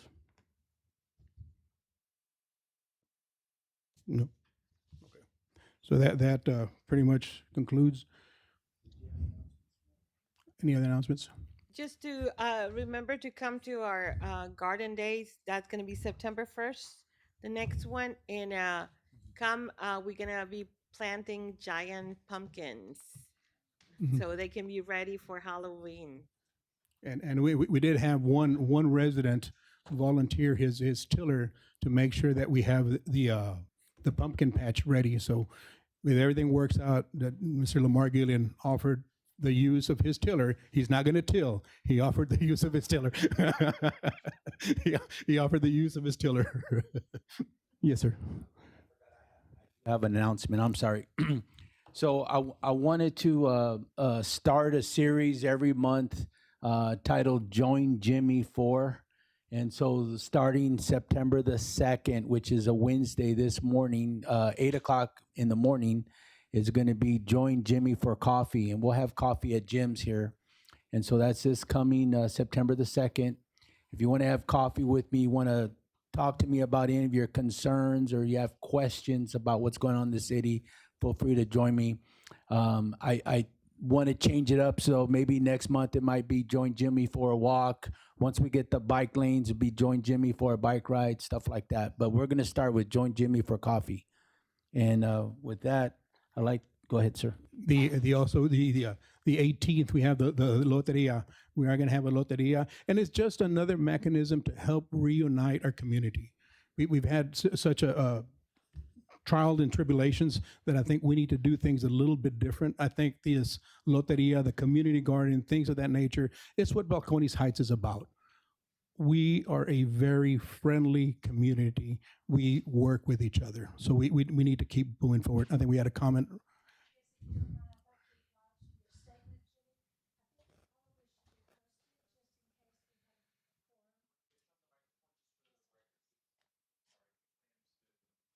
Mhm. Probably already know this, but I think that it's a great idea what you're doing. But I would just suggest that the city will post this every week whenever you have it, just in case that there is a quorum there and you're not violating the open meetings record. I believe it's going to come out in the newsletter. Okay. Yeah, and then we'll put it on the sign, so yeah. All right. Cool. With that, I'd like to make a motion for adjournment. We have a motion. Do we have a second?